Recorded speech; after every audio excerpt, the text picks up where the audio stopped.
own my style, how I got this smile. Conquer fear, got the crown, can't nobody bring me down. I'm looking good, quite frankly. Tim's a fitted big Yankee. Then I'm cold when I'm out east. I'm top tier, you can't rate me. Stop talking, baby, go get it. You start something, better finish. Yeah, that rooftop still a missing. I'm independently winning. Master B taught me no limit. Faith got me dominion. God given can't diminish. I'm set apart, I'm distinguished. You a baddie, baby, you gotta own it, on the style and your grace. You better own it. All they wanna do is copy and paste, but you they can't replace. So own it. You a baddie, baby, you gotta own it, on the style and your grace. You better own it. All they wanna do is copy and paste, but you they can't replace. So own it. Next turn when I walk in, got them all hot like she back again. Then I'm fit, I'm far from plain. Sugar and spice, I can't be lame. Tried to hate, but my God, stop. You got blocked, but it's tight in. Motivated like them high school plays. I know you remember those tight ends. Everything ain't always black and white. I'm still gonna get it going with in spite. Shining bright, can't dim this light. Diamond in the rough one made me tough. You stuck on luck manifesting. I say my prayers count blessings. Flashy, flashy flexing. My own style is impressing. You a baddie, baby, you gotta own it, on the style and your grace. You better own it. All they wanna do is copy and paste, but you they can't replace. So own it. You a baddie, baby, you gotta own it, on the style and your grace. You better own it. All they wanna do is copy and paste, but you they can't replace. So own it.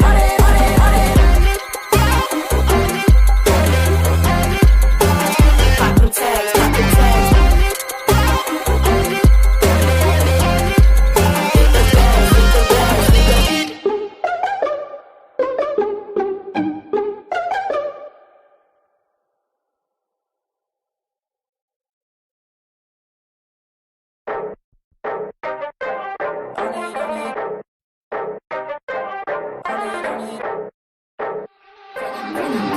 I learned to own my style, how I got this smile. Conquer fear, got the crown, can't nobody bring me down. I'm looking good, quite frankly.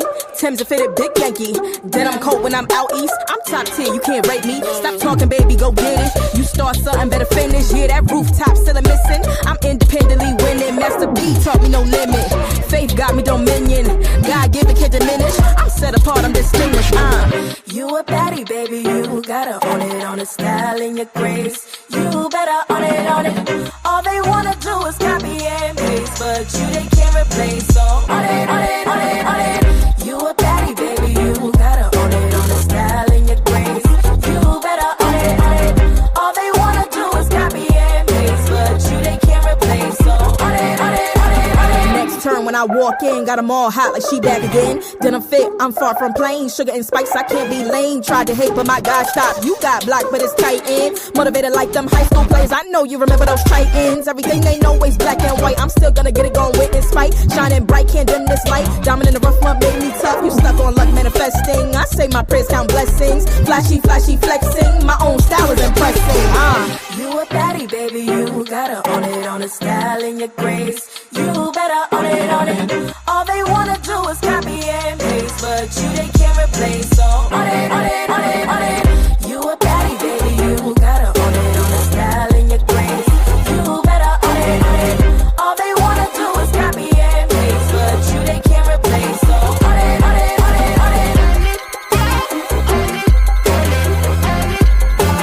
Pop them tags, pop them tags.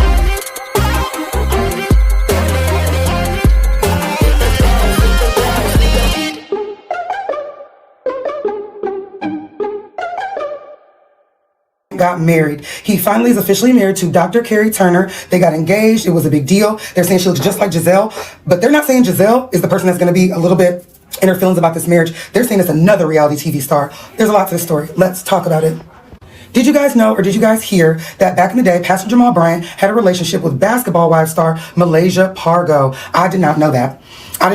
My cousin told me that the Atlanta streets were definitely talking about it at the time. Malaysia and Jamal allegedly had a relationship, and Phaedra, when she was on Basketball Wives or whatever show for that little time related to Malaysia, she would refer to him as Mr. Chocolate. Okay? Now I remember Phaedra being on Married to Medicine, but I don't remember her being Basketball Wives related, just Real Housewives related.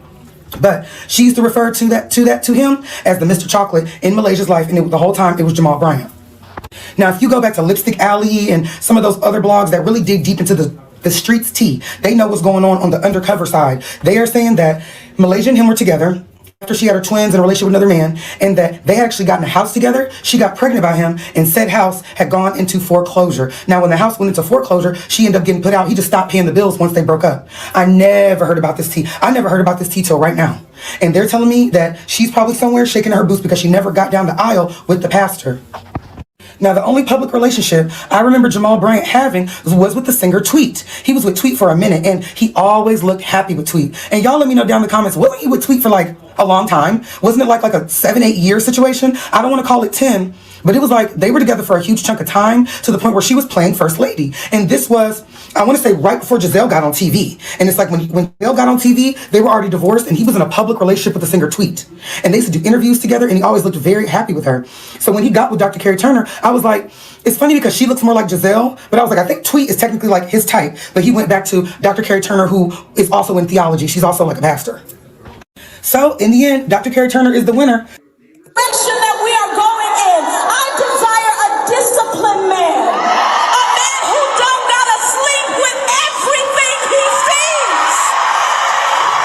Now, folk have been side-eyeing Jamal Bryant and Carrie's relationship this whole time because for churchgoers, the way their relationship went about wasn't giving scripture approved. Dr. Carrie was a co-pastor at Pastor Jamal's New Birth Church in Atlanta, which means she was basically an employee while he was the CEO, which meant that there was a conflict of interest when they began dating.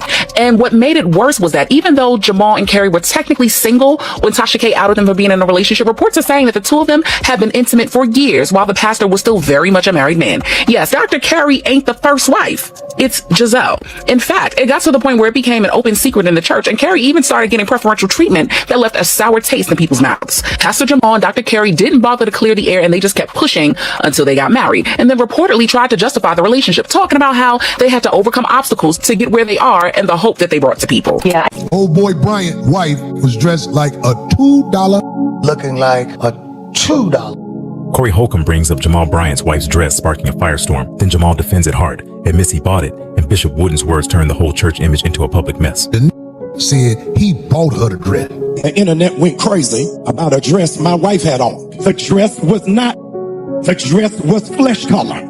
Because you ain't never been nowhere and ain't never been exposed to nothing. He made so many excuses for his wife. I heard the preacher when he defended her dress by saying, first of all, he bought the dress. I bought the dress and I like it. I don't care whether you like it or not. She ain't married to y'all. She married to me. There was at least one bishop who said that you were treating her like a man of the cloth presenting. And he had the nerve to chastise the church because he wants justification for his wife looking like a bimbo.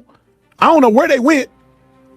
Mind you, his critique is coming from a man that is married to a second wife after committing infidelity, and also at a second church.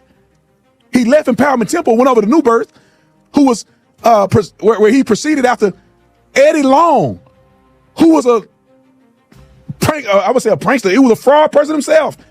Eddie Long got caught messaging young boys at the church, sending pictures of him in the bathroom. And the scam artist took over that scam church. And this is his response. Roll the clip. Because there's a double standard in church when it relates to women, and it's abysmal hypocrisy. I'm the realest dude you even try to talk about. I'm the realest dude you even try to ever talk about in your life, boy. And y'all call her first lady to what? To hell. That's what she is. And he's a pastor of hell. God ain't send that man nowhere. He's son himself. It's all a way to make him some easy money. Praise God. Ain't no different than him and Conway and P. Diddy. Ain't no different. He got the same spirit. Ain't no holiness up in that. Ain't no different. I want to say to my cousin, Jamal Bryant.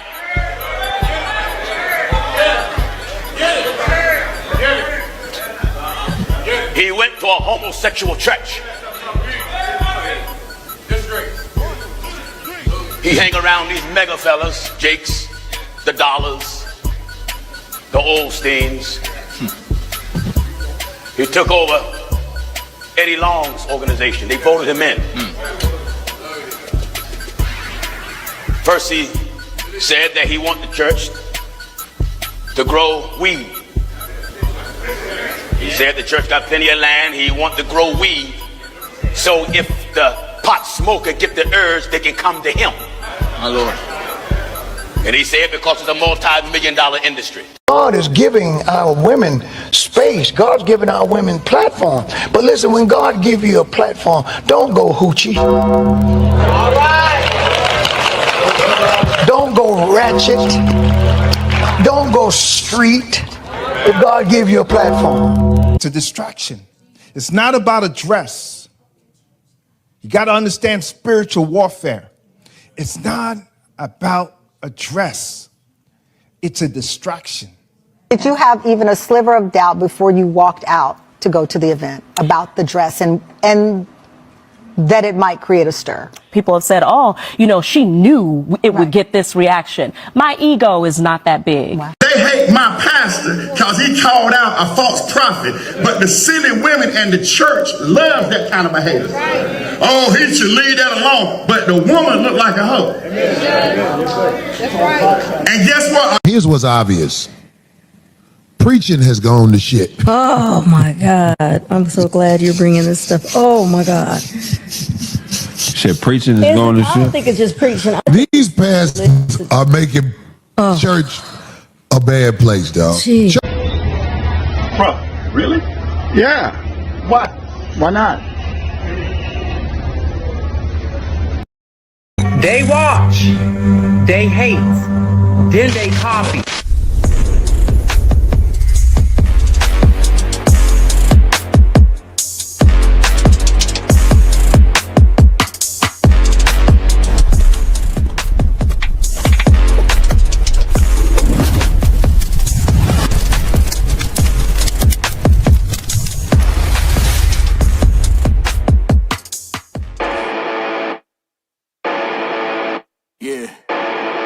Let's go. There's not a man that I fear. There's nobody here that can stop me. Cause I'm in a league of my own, yeah. Y'all can just sit back and watch me.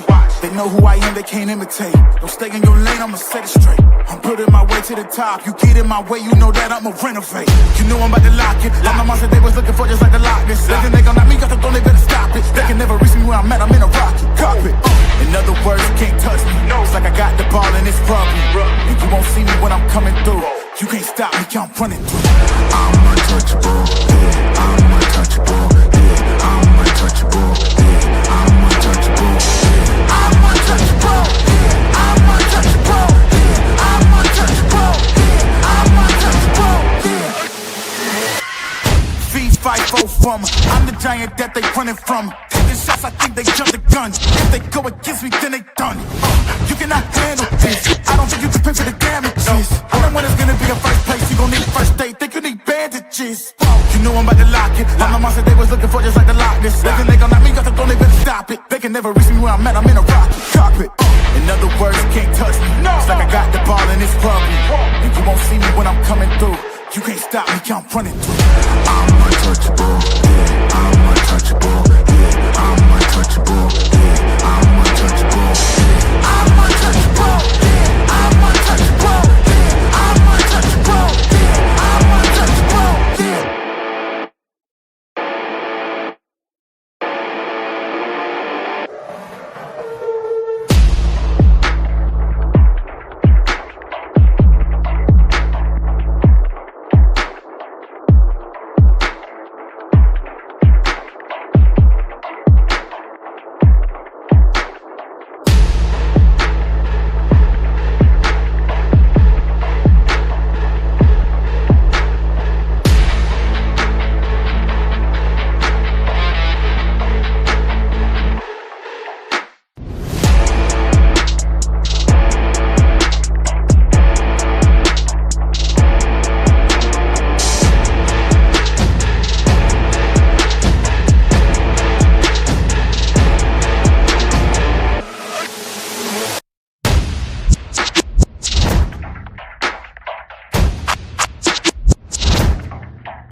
everybody. Welcome to RedLipstickVibes with Love Travis.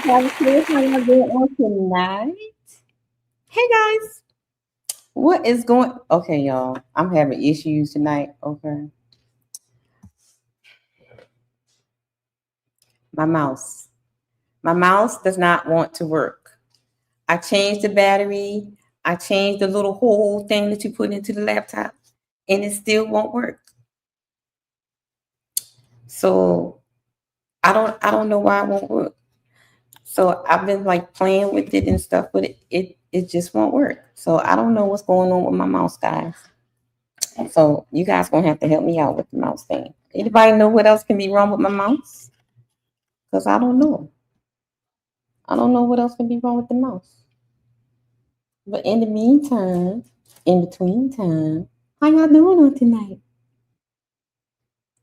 Everybody good?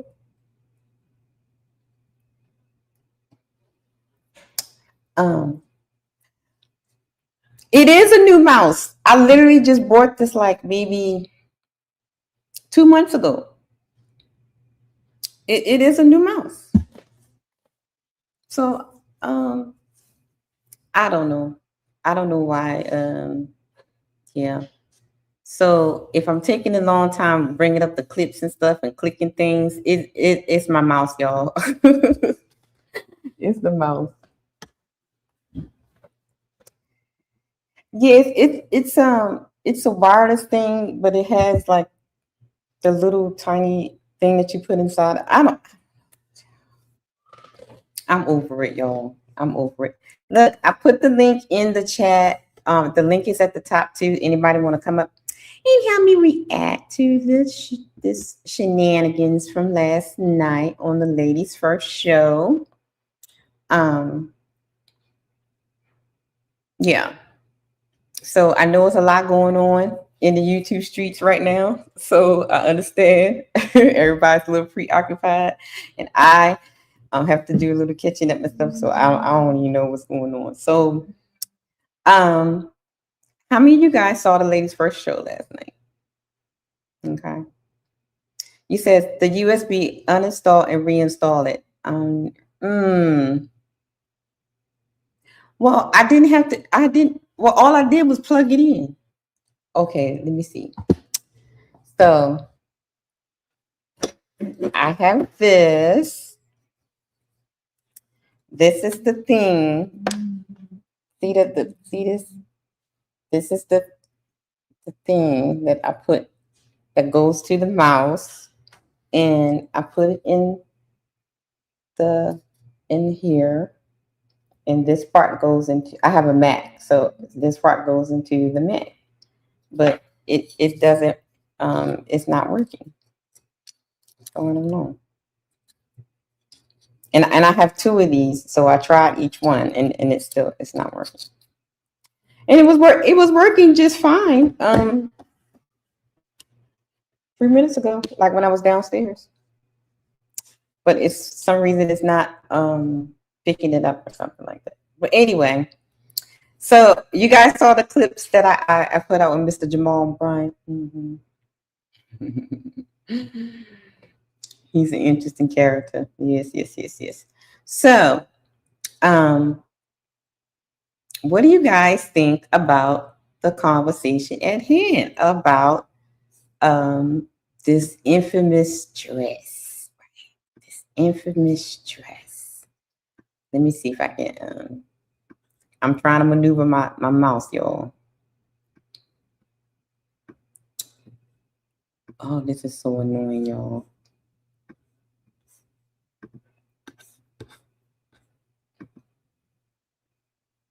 Oh, here it is. Okay. Oh, okay. It's working a little bit.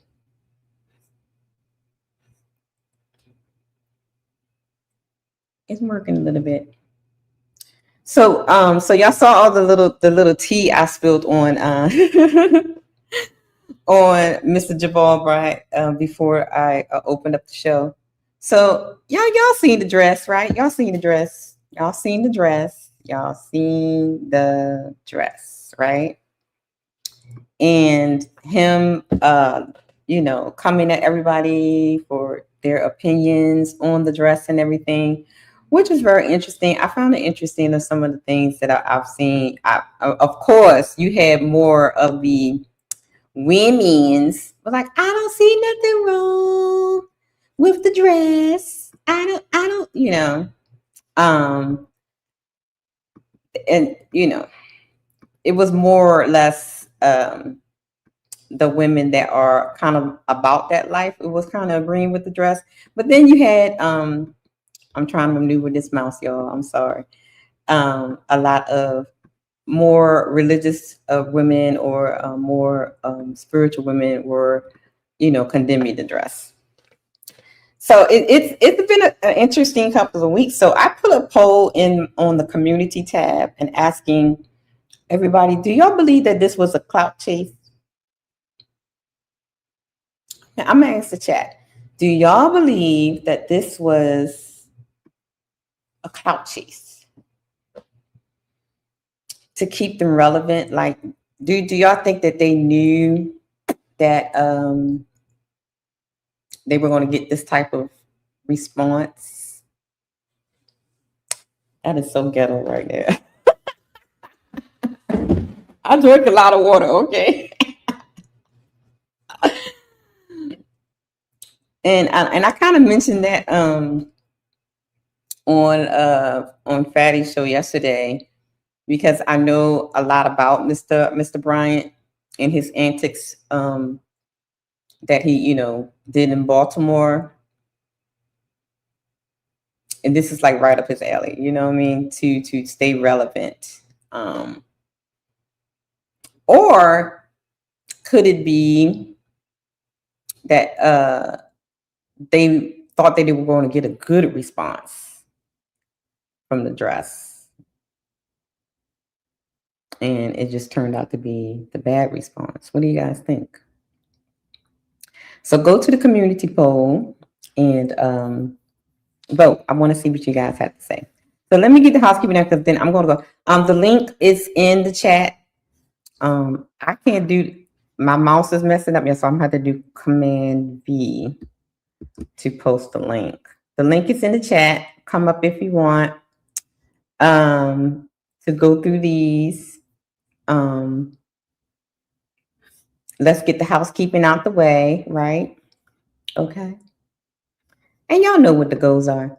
The goals are always the same. Today's goals are 15 memberships. Memberships only $2.99 and $80 towards the Caleb's Paper Town / Dude Wipes Fund. Okay. On Cashapp at RedLipstickVibes or PayPal at RedLipstickVibes. And y'all know I gotta play my little jingle.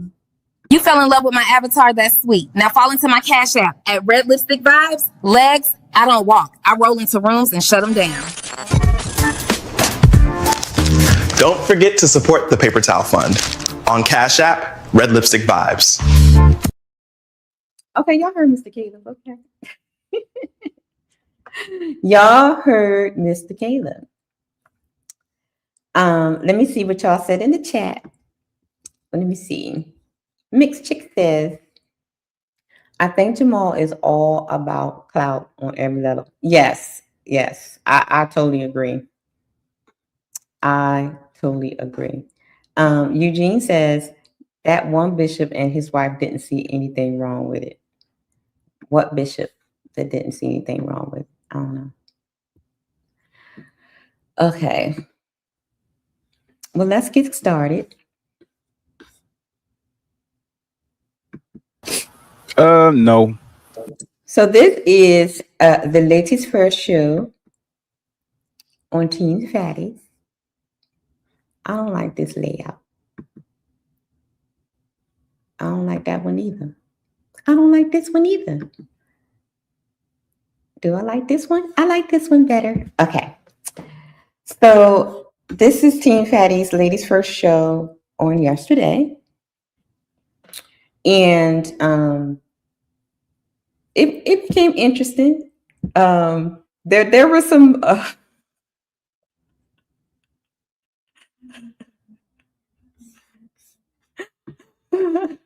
right, and there was that guy.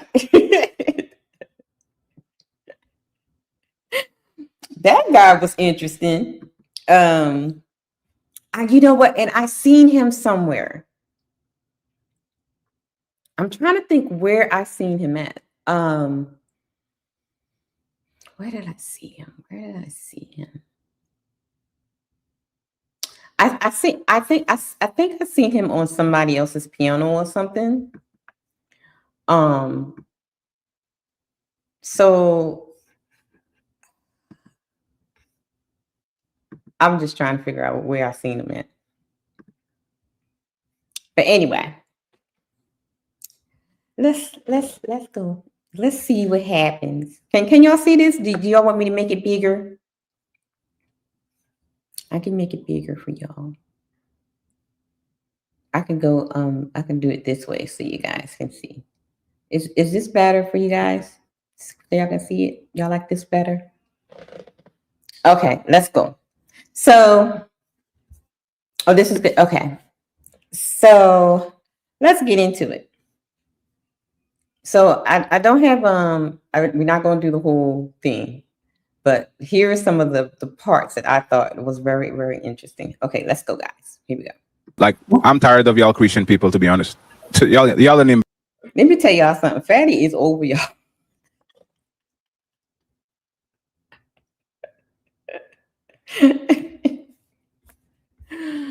Fatty is over the church.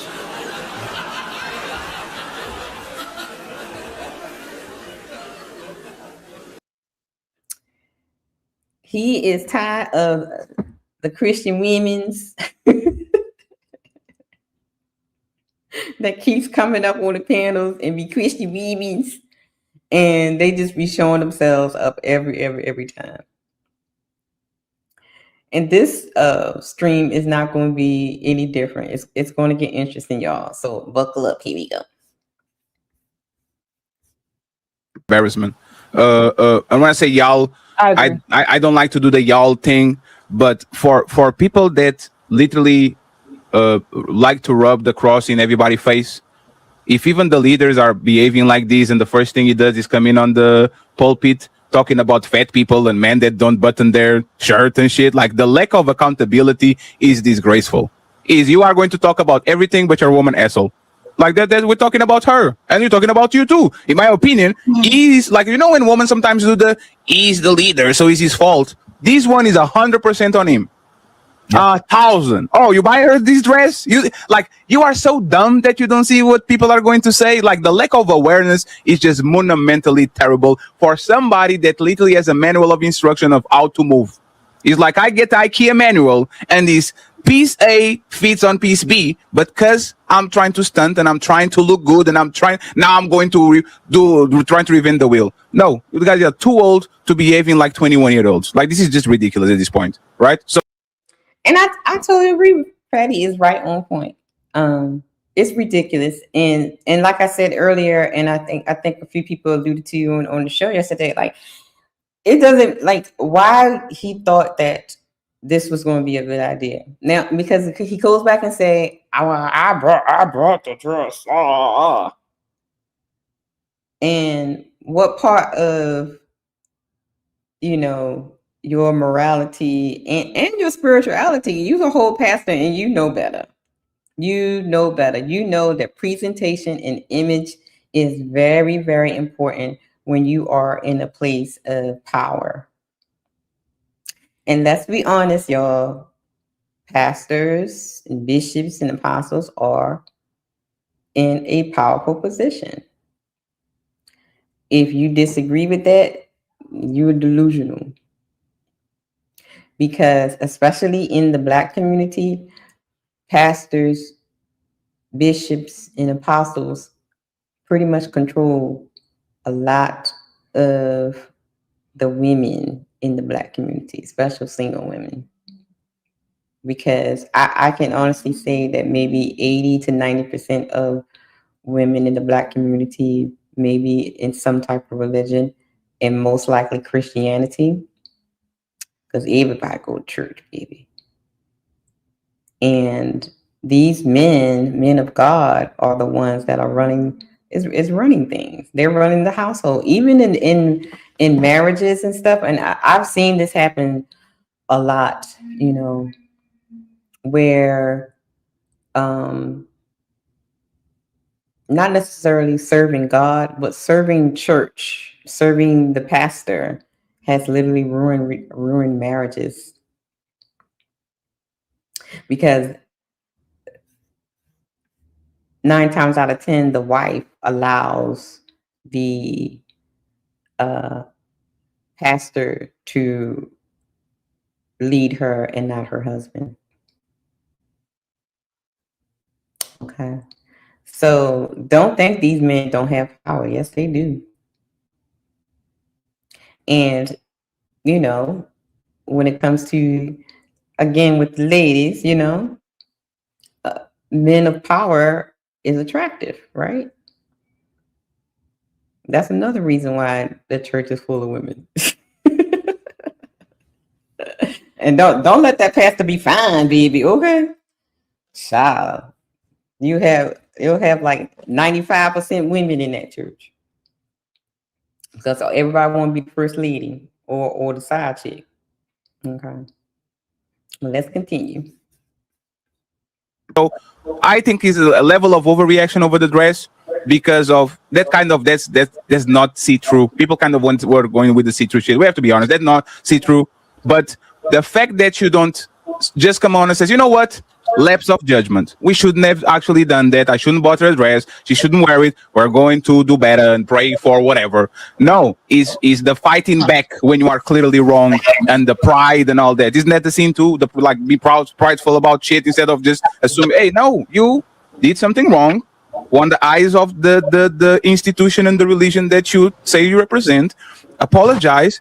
And this is not national news in today's because people love the redemption story. I apologize, my bad, I shouldn't have done that, and I'm going to donate $1,000 to an institution so they can buy conservative dress to all the ladies from Mississippi. And everybody like, yeah, like just do your job, man. And I'm respectfully, somebody has to gatekeep on the Christianity side, man. That look. And I was having this conversation with my OG dad, and I was like, you know, that's the way it used to be, right? Especially like under like certain organizations and stuff, they used to be really strict about things. Like you were held to a different standard. But I think for me, I can say the church started to change, I'll say, in the 90s.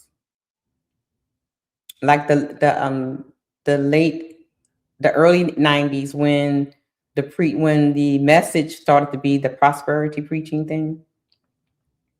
And then in the 2000s when they started to that come as you are thing, you know, we accept anything, you know, that thing. I can say that was when everything started to change. So there was no longer gatekeeping anymore, because back in the day there was gatekeeping especially when it comes to like Southern Baptist, Methodist, especially Apostolic and Pentecostal. What? Oh yeah, there was definitely gatekeeping. You did not do what you wanted to do. That was not happening. And they had a lot of shout out to Miss She Said, shame, right? And once they removed shame and accountability and consequences from a lot of things, then this is the result that we get. So yeah, let's see what y'all saying in the chat. Mike Love says he's trying to prove that he has a voluptuous woman at home and don't need to dream of Cam Newton's legs. Well, you know, shout out to Corey Holcomb. He is a backdoorian, so you know, a lot of times they get these women that are aesthetically pleasing to take away from, you know, what they really like. But allegedly, I digress. Okay. Eugene says some of the men of God seem to be men of Satan. I mean, you know, you're going to have false prophets. Well, let's let's be honest, y'all, when it comes to, especially when it comes and I'm not even going to say black church in general, it has become the new hustle. Well, not the new hustle, but it's always been a hustle for some people, but it's really become the hustle. It's become the hustle. Sir, it's not MTR. MTR got that from Mrs. She Said, okay. But I get you. Shout out to Mrs. She Said, shame. But anyway, I'm trying to make my mouse. This mouse, I got to get this mouse thing. I don't know what's going on with the mousey thing, y'all. Okay, let's continue. Like it's time. It's time. Like 72 other pastors should start that Sunday church by talking about these motherfuckers. It's like immediate first day. Hey, you see that pastor and that lady over there? Hey, bro, they're not like. And see, that's the thing. That's how it was back in the day. Back in the day, child. Let me tell you, you got rebuked, openly rebuked. You got in private rebuked. You got rebuked in the streets. You got rebuked at the conference. You got rebuked at the seminars. You got rebuked. Back in the day, they did not care. You was going to get rebuked, baby. But nowadays, people, I saw a few pastors, talking about it or whatever, but they be scared, child. They be scared because they don't want to lose money too. All right, here we go. But is this enabling, always forgiving, I'm going to pray for them type of situation when you are looking crazy because other people making you look crazy? So everybody, I don't disagree with nobody. I'm actually upset at that dude because that dude is clearly an enabler of behavior, and she literally sitting on his side instead of being like looking down and embarrassed and all that. She's literally on the side doing the. Hey, rather deal with the feminists that I know exactly what it is than deal with these religious chameleons that are popping up out of nowhere lately that for whatever reason think they're better than everybody because at 33 they decided to believe a random god. I don't get it. I don't want to deal with that shit. I kind of think they did it on purpose, though. On purpose? There's even worse. I truly do believe that they did it on purpose. Elaborate on that. What's his son? Because I think because of who he is now. Because I know Jamal. Okay. Damn. You want accomplice? Yeah, I know Jamal. Jamal has always been a clout chaser. Always wanted to be the one in this news. Oh, so you are his friend?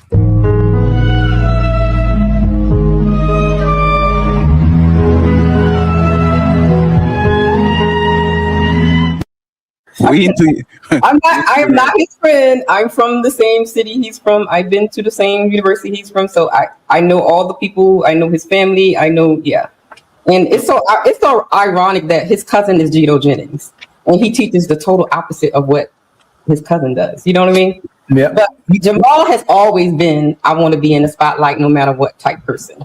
So didn't he say I'm still the man? I think this was, and that's what I was saying. Like I said it on the show or yesterday, like a part of me thinks that this may have been, a stunt. Because I was going through like a lot of her videos and a lot of her outfits that she's worn in the past. She has never worn anything this risque before.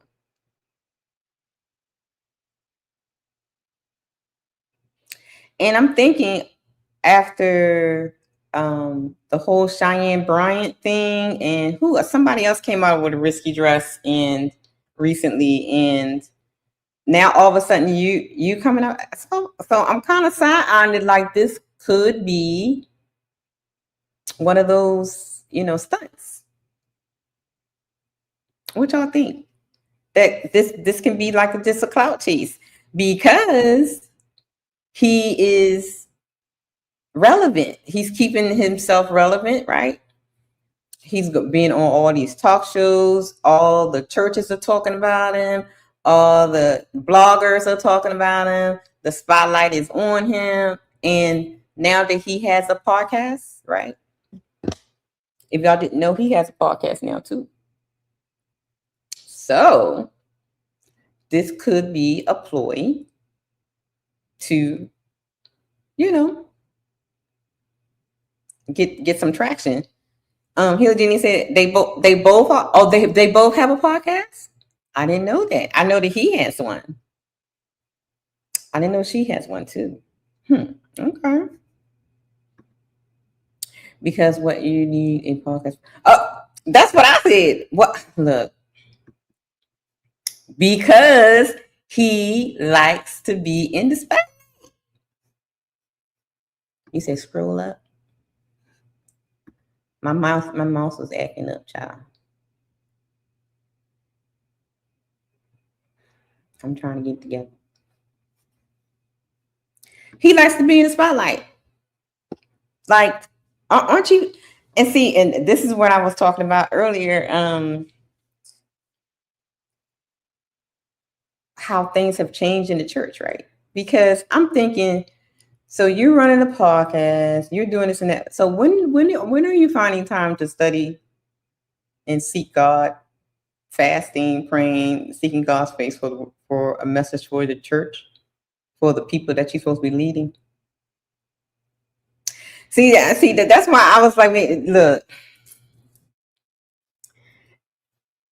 the way things are now in the church is definitely not the same from back in the day, because these people just like to be, they're like attention junkies too. They're looking for the next viral moment. They're looking for the next viral TikTok click and social media click. You know what I mean? And you're supposed to be like, where is the?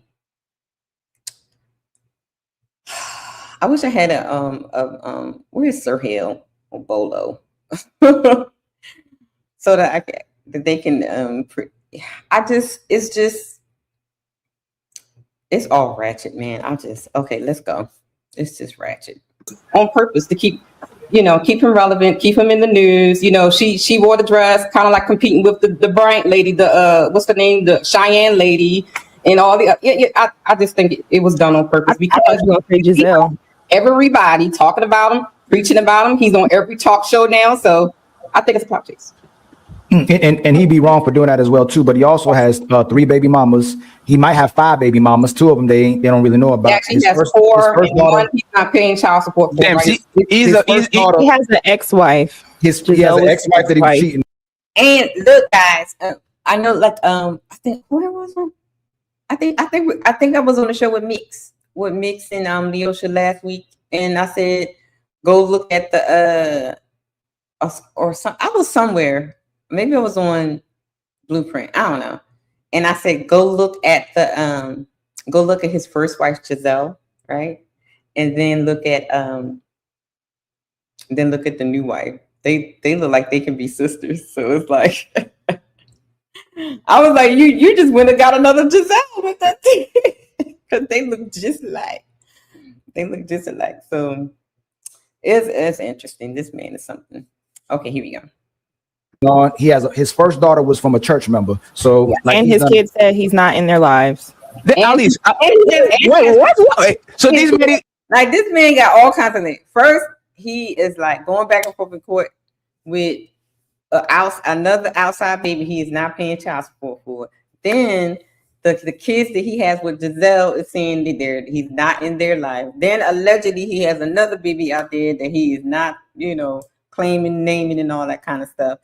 And then there is another allegedly that before he got married to this young lady, he and Malaysia was involved, and she was pregnant, and she had a miscarriage or something like that. So, child, he been around. He been around. So we see the foundation of the situation. The foundation is crazy right now.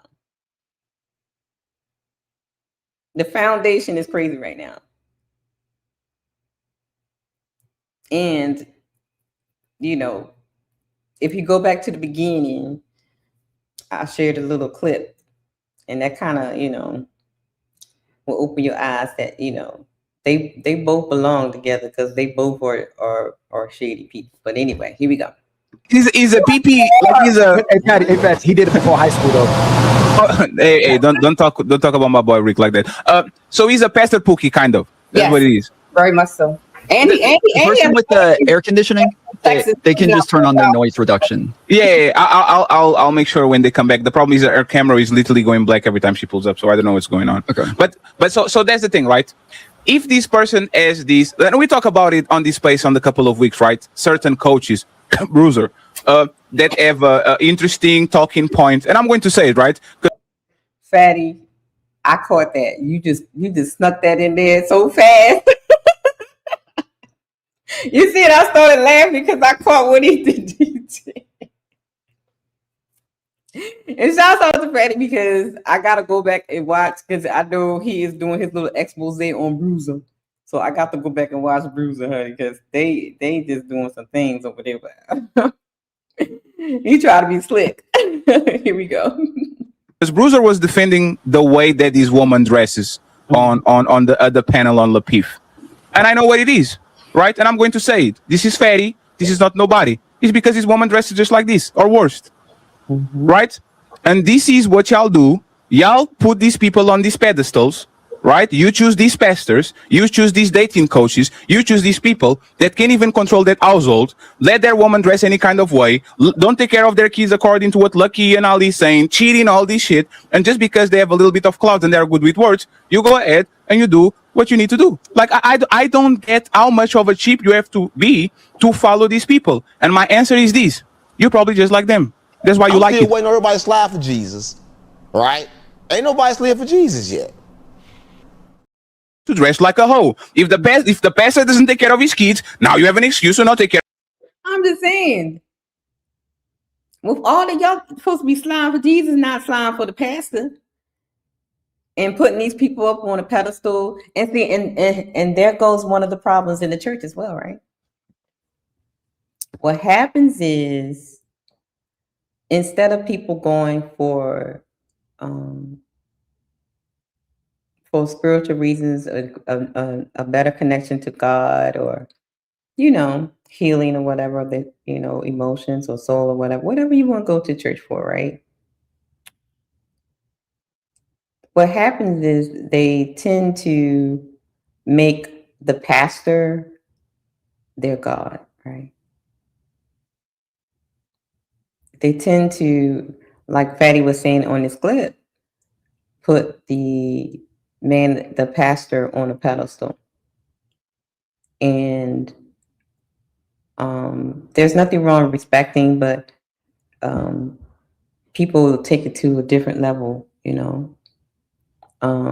Like I said earlier, that a lot of times, even in relationships and marriages, people will literally let the pastor destroy their homes because they put that person, that man, in place of their wife or the husband or God themselves. And so then when that person falls or they die or some scandal happened, then all of a sudden they hate God. I don't love God no more because of the scandal or that person fell, because you made that person your God. So you have to question why are you going to church? Are you going to hear a word? Are you going to get salvation? Are you going to, do good works and good deeds for the community? Or are you going just because it's a popular pastor? Are you going for selfish reasons?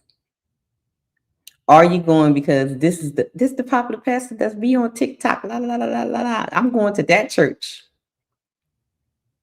That's why I think a lot of people like mega churches. I don't like mega churches. If I was to go to a church, I would like to go to a smaller church, because it seems like the bigger the church is, for me, this is my opinion. The bigger the church, the faker the people. That's just my opinion. But anyway, I don't know nothing.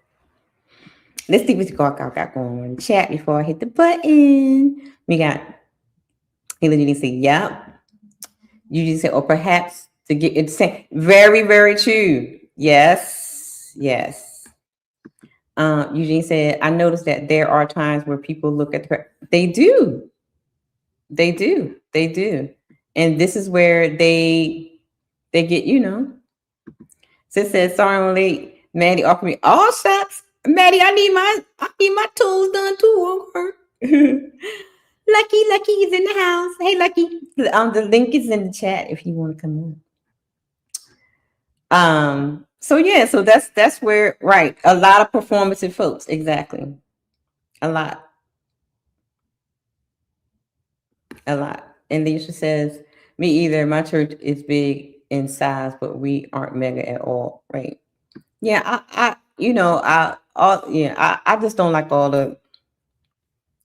And then I want to be able to go to my pastor, because like a lot of times in mega churches and stuff, you can't like talk to the pastor, you can't talk to the pastor's wife because it's a lot of people. I like a more personable type church. But anyway, let's go.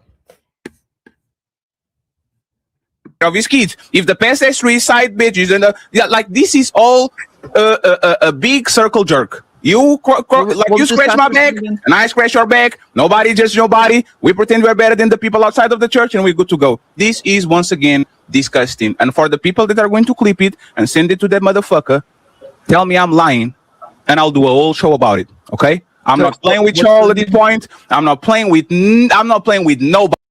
And he is literally doing a show right now. On Bruiser. Shout out to Fatty. Tell me I'm lying and go ahead and put it on his ass and make sure that you actually tag me so I do a complete show about false prophets and false. Fatty venting a little bit. He's actually doing it. He's talking about content creator Bruiser, McFergan, whatever his name is, I forgot. What's his last? McFergan something. Anyway, so he talking trash, and now he's literally doing a show on him right now. He said he was going to do it, so he's going to do it. So he's doing it now. But anyway. Religious people and false Christians that come in preaching modesty, but they can't even control modesty inside of their own household. That is ridiculous. Go ahead, Coco, because I think you didn't talk. What was the pastor's name? Just Jamal Bryant. Bruiser. Okay. It's Bruiser. Fatty, oh my God. Fatty. Look, and I couldn't, and y'all see my face, I could not stop laughing because I knew what he was doing. I knew what he was doing. Oh my God. And shouts out to Fatty. Right now, he is doing his show on Bruiser. The name of the pastor is Bruiser. Also known as Darwin McPherson. That's his stripper name. That is Darwin McPherson. That's the name. Let's go ahead and get you in on the conversation. Thank you for being. All right, here we go with okay, here's where the interesting parts started to happen. The show started out pretty well. Most of the ladies, we all agree on the that the dress was kind of that was not wasn't the time or the place. It was not fitting for a woman of God, right? So now.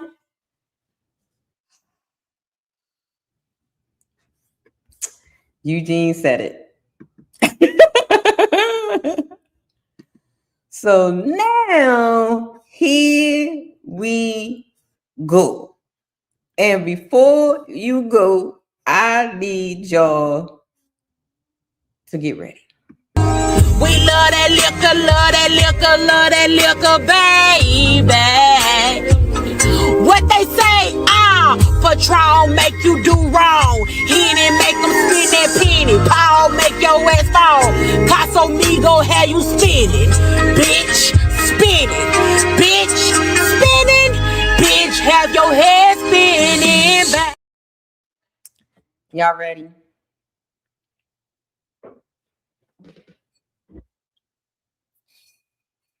I'm ready.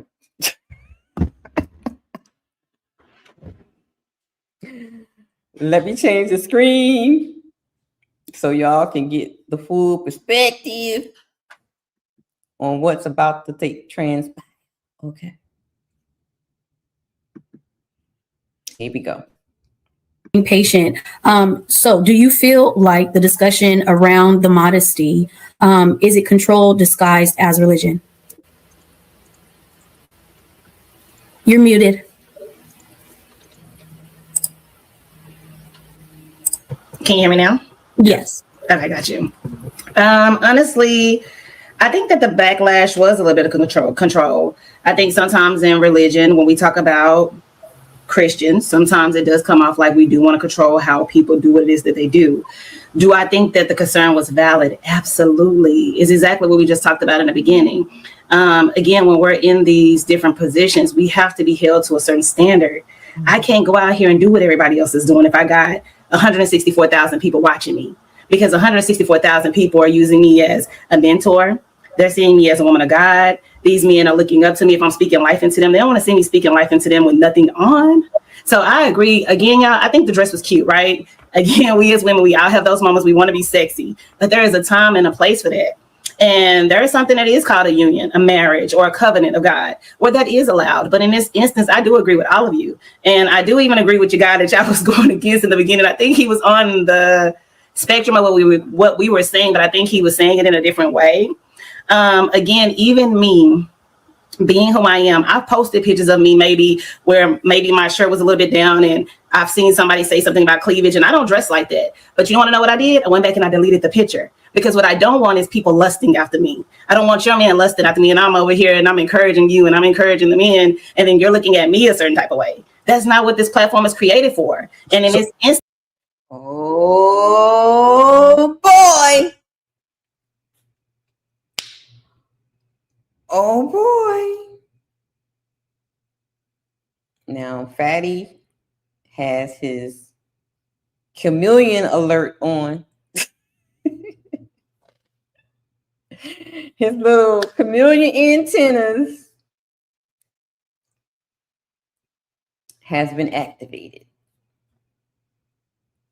His chameleon antennas have been activated. So we're going to go ahead and close the door. Dissect this. So let's listen to Fatty. He caught something. Now it went over my head at first, but then when she repeated it, and then when Fatty, kind of reiterated, and I was like, oh, the chameleon alert, the pick me alert has been activated. Here we go. Since this is a pastor and this is a woman of God, and you are supposed to be leading the people a certain type of way, and there are just certain things you can't do, and that's just point blank period. You're held to a higher standard when you have a higher calling. Some people can do it, some people can't. So Carmen, my biggest problem is the performative thing that you just said, right? Oh, I deleted the picture. You're still wearing that shit? I'm sorry for cussing for the people that are a little sensitive. Pull up the picture and show me what I'm wearing. No, you said so. He's saying you still wore the outfit. You just took it down offline. Yeah. This is the thought process of a man, right? Okay. I have a picture showing cleavage. Okay. Right? And I deleted that. Correct. And in my head is a red flag, because you should said that was too much cleavage. I gave the dress to somebody that likes to dress like that and move along. When you say I deleted picture, is I don't want people to think something when they see me on the internet. It's not that my cleavage is wrong. It's not that I should dress modestly. It's that I don't want people to see me dress in a way and thinking something way about me. So, why not just get rid of the dress? Why be why just the performative, the kind of superficial, I'm going to delete the picture? Do you still own the dress? So let me explain, because I think you didn't. First, yes or no, and then you can elaborate. But first, do you still own the dress? Yes or no? I mean, I haven't thrown away any clothes, so I guess that will be a yes. Okay, go ahead. Sure. God damn. So what did I misunderstood? So again, guys, what I am saying is when you are in a certain position, there is a certain way that you have to carry yourself. And in my position, my platform is to uplift, encourage, and inspire our Black men. I can't be dressed a certain type of way on this platform. There are women who follow me and their husbands follow me. And you don't want people lusting after you, because at first I didn't know that men, they come up with all these things in your head. They think they can see through things. Like y'all just said with the woman's dress. It looked like we think we can see something, even though she's covered up as nude, but it looked. I smell bullshit. To the clothes that I wear regular clothes. Lady, I smell bullshit. I smell bullshit.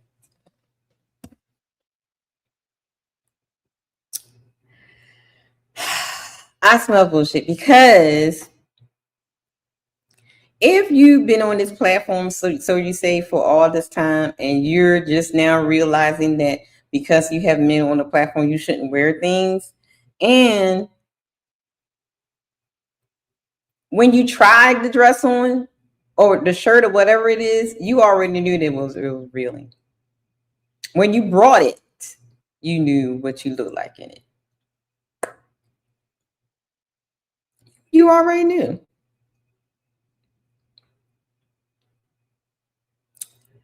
So let's see how she tries to slither out of this one. This is interesting. Shout out to Fatty. Fatty has the chameleon radar. Here we go. But if I'm a woman that has big breasts, I have big breasts. That woman was curvy, she got curves. But regardless of what she wears, it's going to show. But what I am saying is, when you are in a certain position, period, it doesn't matter if you're in leadership. I'm a whole mom. I got 2 girls. They watch me every day how I dress. So I have to show up a certain type of way as being a mom. You know, and again, so if I see that I wore something and I'm like, my spirit, my discernment says, you shouldn't have worn it today. Sure. You posted that picture. Then you have to take it down. I'm not going to keep it up. Even in that situation, I agree with what you said. But before you posted the picture, you don't look at the picture and be like, I don't think that was a good one. Because I know, like, some people, because sometimes I would take 2-3 takes before I post a picture. I'll be like, I don't like how my eyebrow looking this one. Or my hair is out of place. Let me fix my hair. Or my earring wasn't on right, or something. You would take those pictures so many times before you post it. So you posted it, you already knew before you posted it.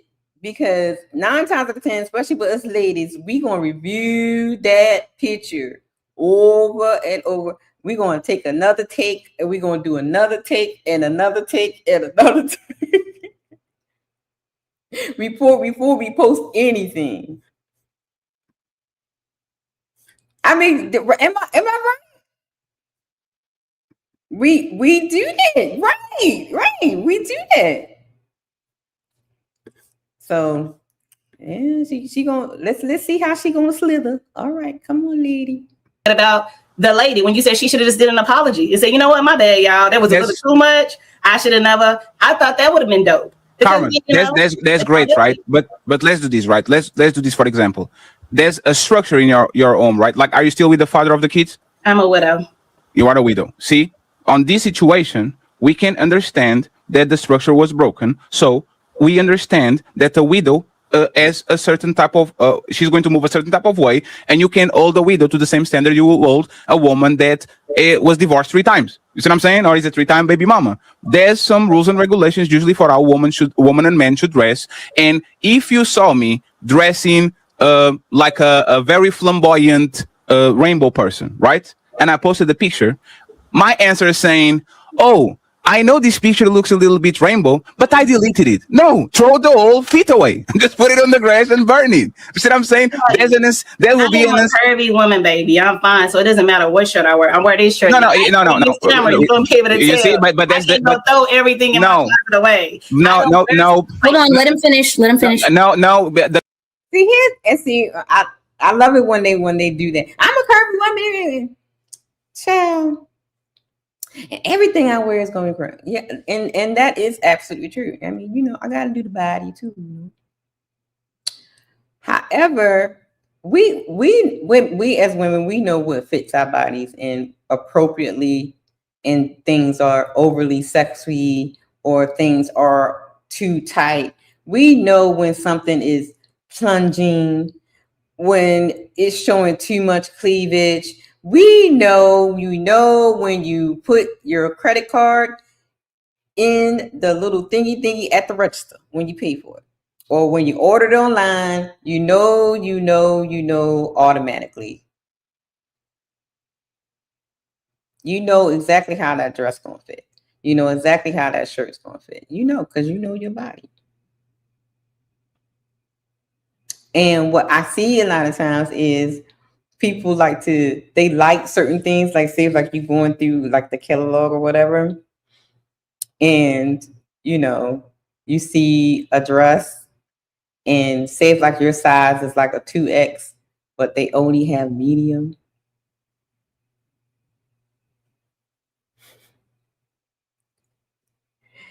And then you go down to the,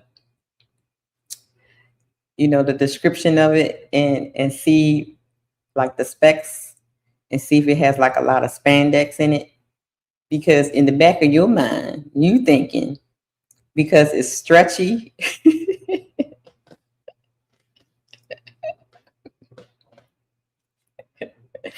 Because it's stretch material, you're gonna put your 2X in that medium. Mm-hmm. I know how the ladies be thinking. Y'all think y'all sleep. Y'all think y'all sleep, but that's not how it be. Y'all are not sleep. Here we go. The curvy thing doesn't work because once again, y'all women know exactly that you can be covered like there's spandex. See, Freddie, look.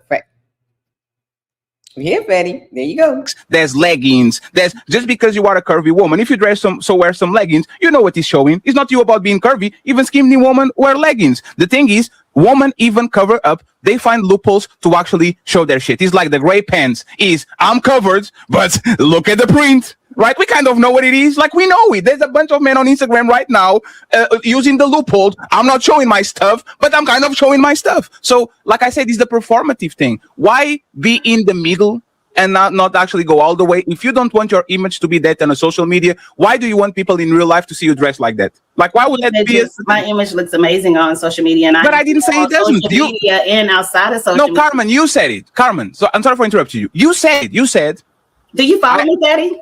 No, no, I don't. But I'm talking. Today is your first time meeting me. No, I'm talking about your words. Lady, like, you see how like she just like they get when they know that their story is about to get picked apart. Then that's when they start to get defensive, right? You know, they start to do the dodge and weave. You know. She's dodging and weaving right now, y'all. she bobbing and weaving because she see that now he's tearing down her narrative, right? He's tearing down what she's saying. He's using her words against herself. And a lot of times when people come on these panels, they don't expect that. They're not expecting that their words are going to be used to tear down their argument. So yeah, here we go. And shout out to all the people that are watching. Make sure y'all hit that like button. I know it, especially with Untouchables, everybody is over on Fatty because he is doing an awesome show right now. I can't wait till this is over so I can go back and look because I want to see what he did to Mr. Bruiser. Okay. I know Mr. Bruiser been the best, baby. So make sure you guys hit that like button. And also, please support the channel, okay? Make sure you hit the, we're trying to reach some of the goals. I think we now need 14 memberships and $80 towards the Paper Towel Fund, okay? And that's at Cashapp at RedLipstickVibes, okay? All right, here we go, guys. You said this. I posted the picture with cleavage, and then I deleted any picture that I feel like is just showing. I know, but that's what you said. You deleted because it was too much. I'm not. I didn't see it. It was your opinion. Correct. No, it was not Fatty's opinion, not Melanie. It was your opinion. So my question will be: if you think it's too much for social media, why is not too much for real life? Why not instead of deleting the picture and do some performative thing, which is, oh, I don't look like A, B, C, D. Why not get rid of that dress all because you see that dress is going to? I think I get what you're saying. You're saying if you're going to dress a certain type of way, dress this type of way 24/7, right? No, not 22. If he's wrong, he's wrong. If you think he's wrong, for example, if I do the green dress, then why don't I throw the green dress out? No, is my last type for the public to understand what I'm saying, right? Let's imagine that I do a video on YouTube speeding, right? Okay. And everybody, like, I look at the video and everybody's saying, "Oh, that's kind of crazy, Fatty." And I said, "Oh, I'm not going to post more videos on YouTube speeding. No, he's wrong. Stop speeding. That's the problem. If you think he's wrong, the speeding, don't focus on the video that you posted on YouTube. Focus on the speeding, put your seatbelt and drive 50 on a 50. What you're saying is that you saw the video, you saw the picture, you thought he was wrong, but instead of stopping wearing it because he's wrong, you just said, I'm going to take it out of Instagram, and you kept the dress. That's what I'm saying. It looks like he's a little bit performative. I might be wrong, but you can correct me. You know what, King? I'm going to say you're absolutely right. I'm going to go ahead and give you props, because the one thing that I am going to say is that I'm not always right. And I do understand in reference to what you're saying. You're saying if that dress that I took a picture in. Here we go. Here we go. Here we go. Here we go. Here we go. And then here, I love it when they do this, right? Because then you're going to see a difference in this conversation than what she does a little bit later, where hold on, guys. OG Dad is texting me.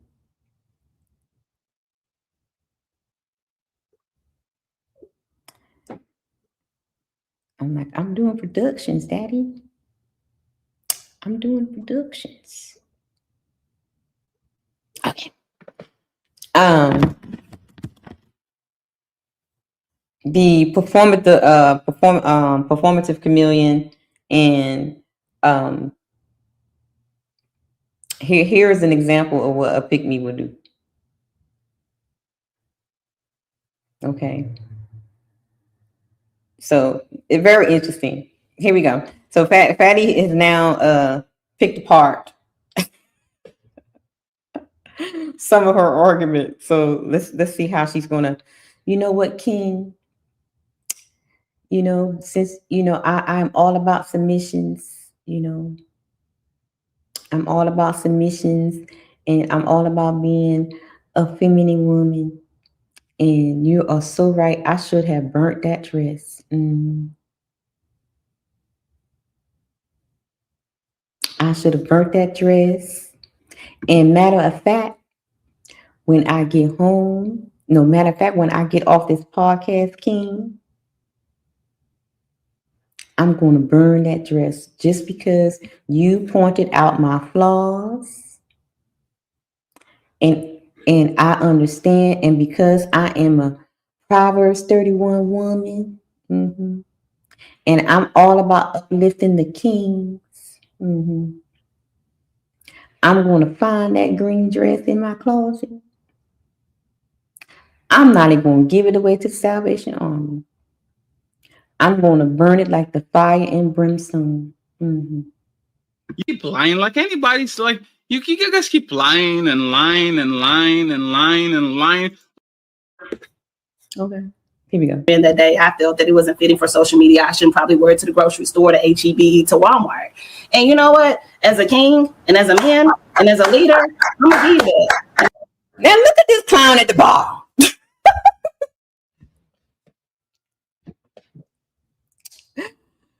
Look at this niggeros at the bottom. Mr. Stoic. He clapping and carrying on. Like, sir, do you not know this is... He's clapping and carrying on, and he's all the time. And so let's find out what he's going to say. He really going to start pandering and carrying on. It's going to be... We said Stoic. Look, I call it ghetto. Okay. But we're going to leave the Stoic off.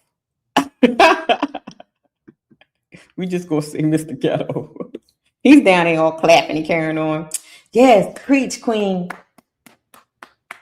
Yes. That's what accountability looks like, baby. Yes. Yes. That's what I'm talking about. And you're gonna see him start simping. Let's watch him simp. And whatever it was that I took a picture in, I promise you, I bet you won't see it on my platform, or you won't even see it if you see me in HEB, because I'm gonna donate it. I'm gonna put in a donation bag just for you, Fatty, because you brought that to my attention. And Do you see that level of accountability? See, that's so feminine. See that right there? You see that level of accountability? She's so feminine. I cannot. You big dummy. Whatever. Here we go. It's just one of the traits that black women hold. See, that's how I look on a sister. Just one time. That's just one of the things y'all got. I don't know. That's because you know what, at the end of the day, I know what he's trying to say, and what he's trying to say is something that's going to uplift me. He's trying to say that with me holding myself to a certain accountability and with respect, he wants that across the board. And I can't do nothing but respect the man that's giving it to us like that. And I mean, it ain't even about his platform, about who he is. I heard him just then. That's the way he broke it down. So thank you. I want to say, even though I'm not a king and not a leader, I'm not over pursuing. I'll take it at face value. If she said it, she said it. There's no need to over pursue. Thank you very much. See, Queen Carmen. Thank you. You call me king, I'll call you queen. What were you gonna say? I'm Stoic. Oh, excuse me. Sorry, Fatty, speaking over everything. But sister, I want to tell you my condolences about your loss. Thank you. I appreciate it, guys. Absolutely. Yeah, condolences as well from all of us. So, Mr. Stoic, do you feel like the backlash about modesty is control disguised as religion? Honestly, I can't say it is. Honestly, I don't know. I mean, I don't know what anybody's true intent really is. A lot of people, the reason why a lot of people do a lot of things, you know what I mean? Like, as you see in my name, it's Stoic, you know what I mean? Like, I see things a little bit differently. I think that they're in the industry. I also believe they're part of fraternities and sororities, and there's just certain things that's put in place, and it ain't for me to really speak too much on. And I just think that people got to do what they got to do when they got to do it. And I can't say what anybody's true intent really is. I'm just being honest. I can't act like the guy that's in the know. I'm still learning. And you know what's funny, Ghetto Stoic? You sent me a message saying that you have very strong opinions. And I see you right in the fence for the second time in like 23 minutes, which is very interesting, right? You said, I have very strong opinions, Fatty. Put me in, coach. And then I put you in and you're like, passing the ball, not shooting. It's kind of interesting. I just pointed it out. You're 1,000,000% right. You're 1,000,000% right. But why is that? This is one topic of many things we could talk about. Yeah, but you should have a strong opinion about this because this is no, Stoic. This is a slam dunk. This was done for attention. No, I don't care if it's sexual attention, if it's lust attention, if it's romantic attention, if it's my wife. He didn't know anything about it. How is it a Hold on, Tom Foolery. Hold on, Tom Foolery. No. Hey, you know what's funny? Let Tom defend this shit. Go ahead, Tom. And here comes the clown saver.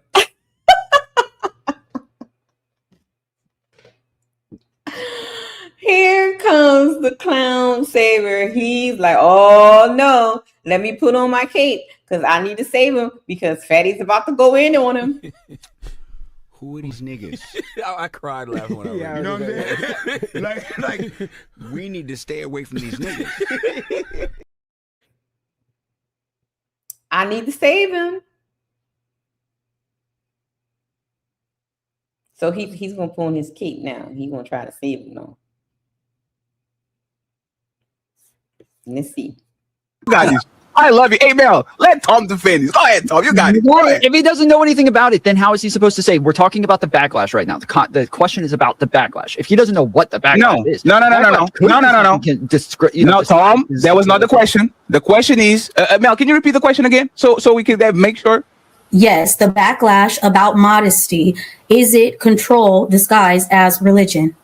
Go and what Ghetto Stoic said, to be or not to be, who am I to judge? I don't know, because I don't know nobody's intentions. Motherfucker, religion is literally about control. Lucky is a 7,000,000 times right. Religion is about controlling people. It's a woman thing, but it's a man thing too.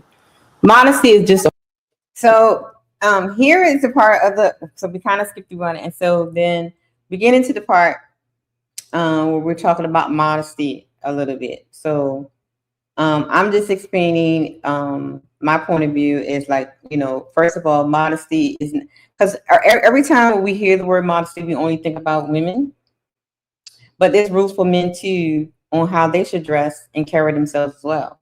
So I was just pointing that out. Modesty is not just a woman thing, it's a man thing as well. So we have to make sure that we input that in there. Okay, here we go. A form of respect for yourself and what you believe. That's all. Is men being modest and women being modest, is that held to the same standard? Does it Yeah. Supposedly it's scriptures for both.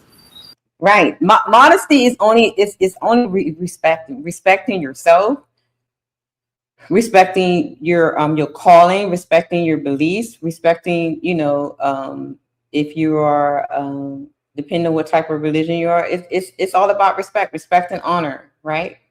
That's all modesty is. And it does have a level of control. Okay. Here we go. It's rule for both, but it's for some reason it's always focusing on the women. I guess because this is the conversation we have. But they have rules for both, for men and women. And so because this is a Christian pastor that we're talking about, in 1 Corinthians 14:40, let everything. So look at Ali's face when I say it has rules for both men and women. Yes, Ali, it's rules for both men and women. Okay. Not everything in the word or whatever has its only rules for women. Only rules apply to women. Rules apply to men too. So I always say, if you're going to read the scriptures and you're going to use the scriptures against someone in a debate or argument, you're going to have to come with the whole thing, not just half. So if you're going to come with the modesty on what women should do and what a woman can do, is come right back and say, well, this is what God said you're supposed to do. Are you doing that? That's just a tip. Because one day you guys are going to come across someone that's just as sharp as you, that know how to rebuttal just as sharp as you, and will come at you with the same word of God that will make you concede. So I'm telling you, make sure you read the whole thing, not just the thing that's going to push whatever you're trying to portray or trying to get across. What I do a lot of times when I'm studying, and it has something to do with, mainly female content or something like that, I'm studying about something, I always cross-reference. Just in case I get a what about the men though? Just in case I get a what about the women though? Just give me a little tip. Just give me a little tip. It can be done in decency and in order. So you are not supposed to do anything that's going to distract you from worship, that's going to distract the person from hearing the word, that's not going to distract the person from seeing your light. You are supposed to be different from the world. I hear on these panels all the time when we talk about relationships and the women and the bad women. And here's a clear example. How is she supposed to be representing what a wife's supposed to be and what a good woman's supposed to be? And she's dressing and acting just like the hoes. But that's why. Does anybody have any pushback? Did you land? We always say good women are close to the hoes, right? And this is a clear example because she's dressing just like how one of the other one was dressed. So where is the distinction between the two? You are supposed to be a pastor's wife. And before, like I said before she became a pastor's wife, she was already a preacher. She was already teaching women. So she already supposed to be representing herself in a certain way. So now we're seeing that now what's going on? Are you trying to move closer to what the world is doing? We're not supposed to be in darkness. So in this case, you're supposed to be the light in darkness, but you're. Shout out to Patty for sending the raid over. Hey guys, thank you guys for coming in. Please make sure y'all hit that like button, share and subscribe to the channel. And we have goals for today: 15 memberships and $80 towards the paper towel fund at Cashapp at RedLipstickVibes. Let me play my little jingle for y'all. So as you come in, make sure you support the channel. You fell in love with my avatar, that's sweet. Now fall into my Cashapp at RedLipstickVibes. Legs, I don't walk. I roll into rooms and shut them down. Don't forget to support the Paper Towel Fund on Cashapp, RedLipstickVibes. All right, shout out to everybody. Make sure y'all hit that like button, guys, and make sure you support the channel. We're just doing a review of the Ladies First show. This is the Red Perspective, where I go over what happened on the Ladies First show on Team Fatty and Ali. And so now we're getting the conversation about modesty. And so here we go. Standing in a dark alley with the rest of them. Oh, by the way, the link is at the top if you want to come up and join me on the review. The link is pinned to the top. And don't forget again to hit the like button and support the show. Okay, real quick before we get the rebuttals in, remember to hit the like button, okay? Let's get those memberships in there. I see Ali has 3, Fatty has 2. Ali's goal is 20, Fatty's is 15, okay? And let's not forget about the Cash App goals as well, okay? Does anybody have pushback for her other than Ali? I don't want to put back. No pushback, Ali? Anybody got any pushback or anything that they want to say? Yeah. I just think that she... Oh my goodness. Ali doesn't have any pushback for me. I'm moving up in the world. Well, Ali don't have no pushback. Oh my God. Shout out to Fatty and the team coming over, the Untouchables, and everyone in the chat. Please hit the like button. Thank you guys for coming through. The link is at the top if you want to join me for the review. Was saying that we're supposed to be set apart. You know, at the end of the day, all of us should be wanting to be set apart. If you are walking in a certain light, we cannot look like everybody else. It should be something different about yourself. I wanted to comment on something Ali said earlier, but I think I forgot. I just wanted to say, because he was saying how women are looked at in a certain way, but then men are held to a different standard.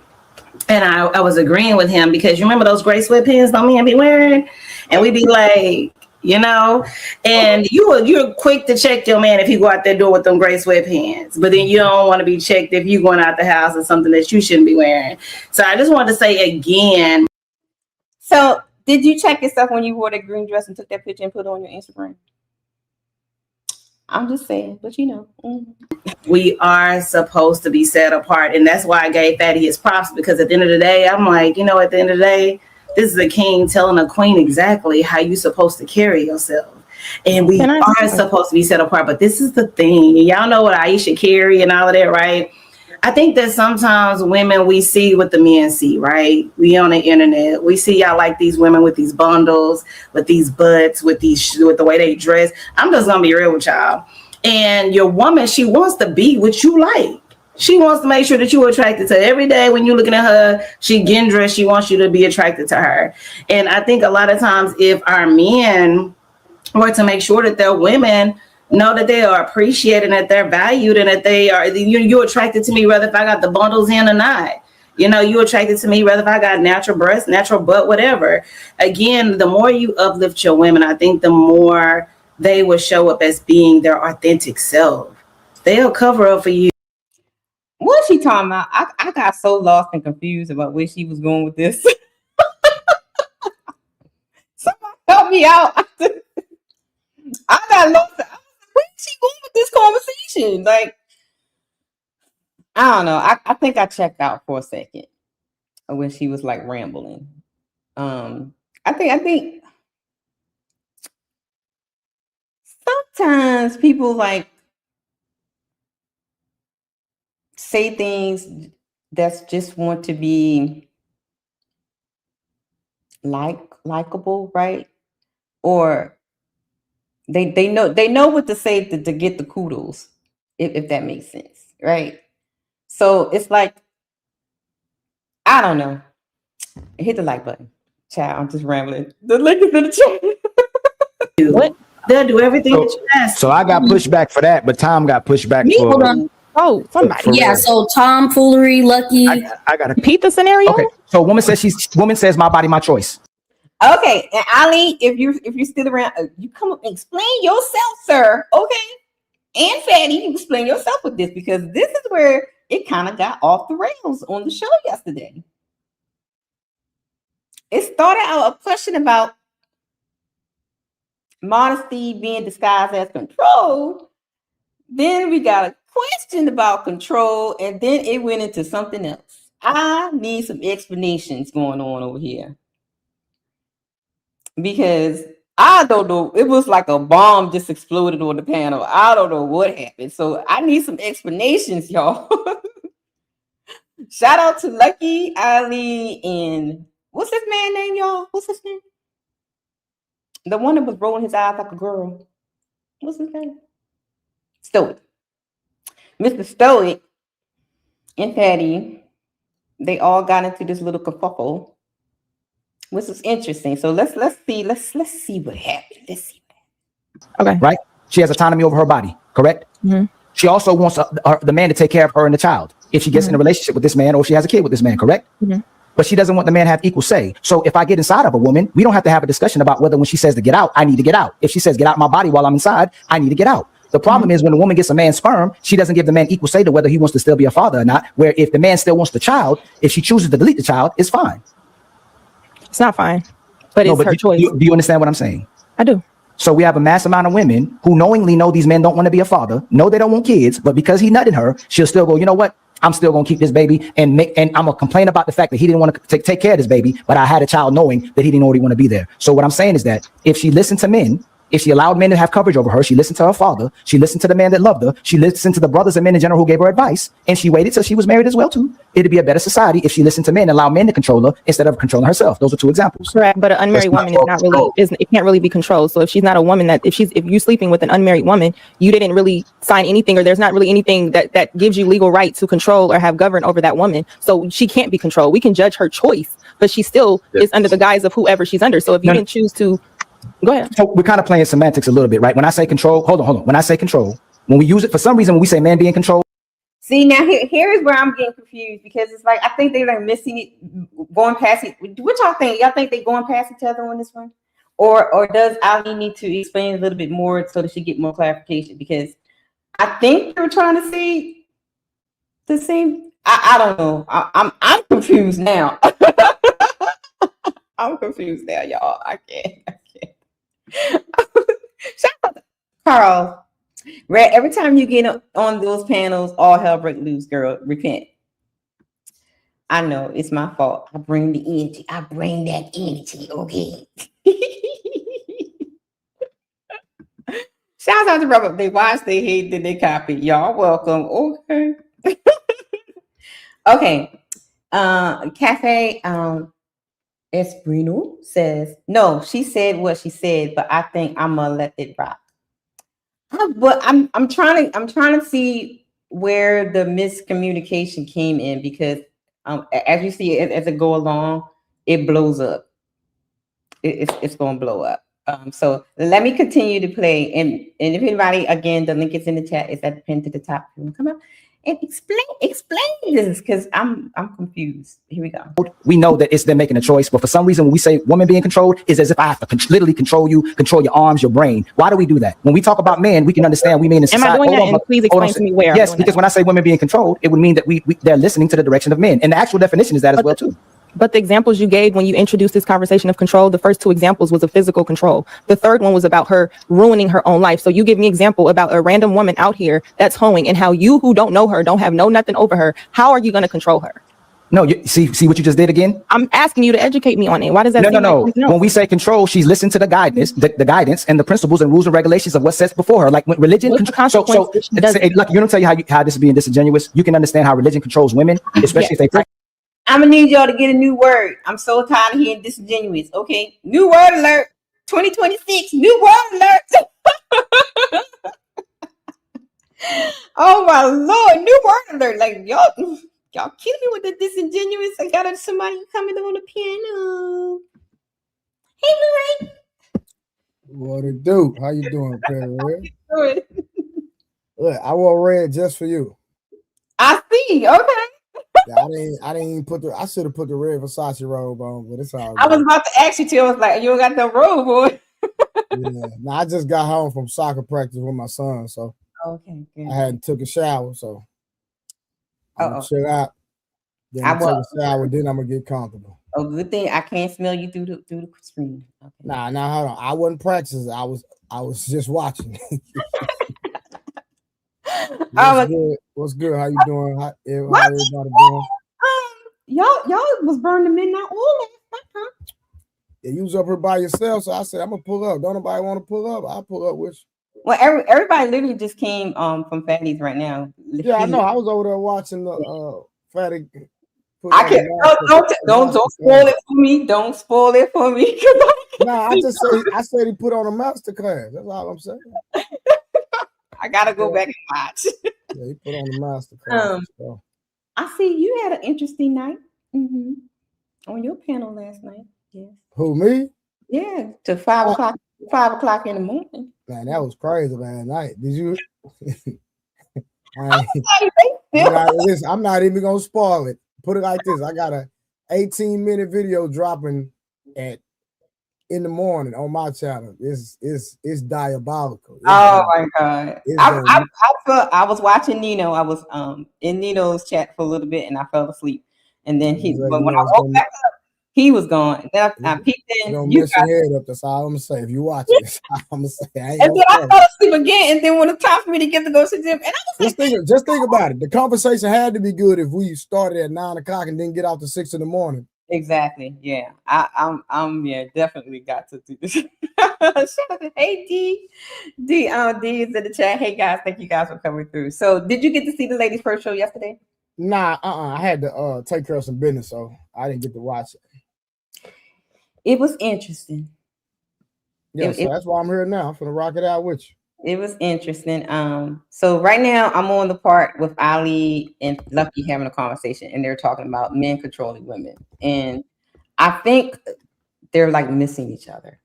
And it turns into something else because there's this guy that's on the panel, and his name is Ghetto something. I don't know, ghetto stoicism or something like that. It takes a turn. It takes a turn. It takes a turn. So let's get into it. The consequence in religion too, though. It's being disingenuous as if somebody's literally forcing her to be religious, but you can understand that religion can control somebody if they abide by it.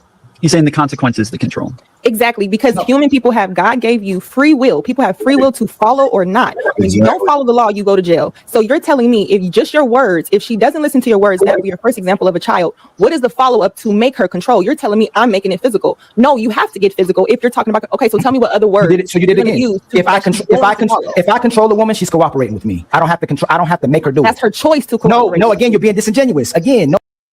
Is she being disingenuous? Because I gotta listen a little bit. Hold on, I gotta listen a little bit more. I'm still. You gotta spit it up so fast. I'm trying to keep up with it. Okay, all right. No, it's not. That's not a long word, Ali. I'm being logical. No, hold on. No, ma'am, hold on. No, because Lucky does this sometimes. I don't know why she does this. If we follow the law, we're under control. Doesn't matter if I do it by choice or if I don't do it by choice. If you're following the law, you are controlled by the law of the land. That's true. He's saying the consequence is what's going to get you to do the right thing because you know there's a consequence, so it's incentivizing you to do the right thing. That is the control. That's what he's saying. He's saying that if you're with a man, how strong has that? She's asking when you're with her and she does something wrong, what is the consequence that is making this control? What is that? Like the woman usually doesn't give a fuck, so the control doesn't matter. He's using I get exactly where he's going, but once again, I think you might be riding the fence on your terminology. And the reason why I say that is because a woman has a decision, which is what she's saying, inside of whether she chooses to follow with him leading or not. Because that's all it is. I have a program. This is how I'm going to do something, and this is how I'm leading shit. Either you down or you're not down. That's what that is. I don't control the damn thing. Now, hold on. This is why the divorce rate is 70% that everybody keep bringing up. Because these change of hearts are stronger than whatever incentive that tomfoolery's talking about. Nobody gives a fuck about any of these things that anybody's saying as far as, hey, you know, the consequences of. People go against those consequences. They fuck that. They literally do live with that free will she's talking about. So the reality is it's all in the makeup of the man. And a lot of things, like you say, when you give a woman a sperm, well, shit, yeah, she decided to take that sperm and do whatever the fuck she decided to do it. Because the reality of it is that he didn't vet the right woman properly. If she was the type of woman that decided that he got the type of woman that decided to, you know, chip out and do what she was going to do. Okay, here's where it's going to go off the rails. Because he's going to rattle Ali, and it's going to go crazy. So do you get what he's trying to say, or? Yeah, I'm picking up what they're putting down for sure. Okay, I understand exactly what Ali's saying, but now I'm trying to see where this guy's about to go. Yeah, it is about to get in. But one thing women have to understand is that if you don't heed to my instruction, if you don't heed to the standard or principles that I or you know my vision, I can't protect you anyway. So even though you have free will, you should want to come under submission, or like Creator was saying last night, surrender. Because think about it, when you truly need me, then you're going to expect me to be there, right? So why not willingly submit to that man, especially if you're in a relationship with him? Right.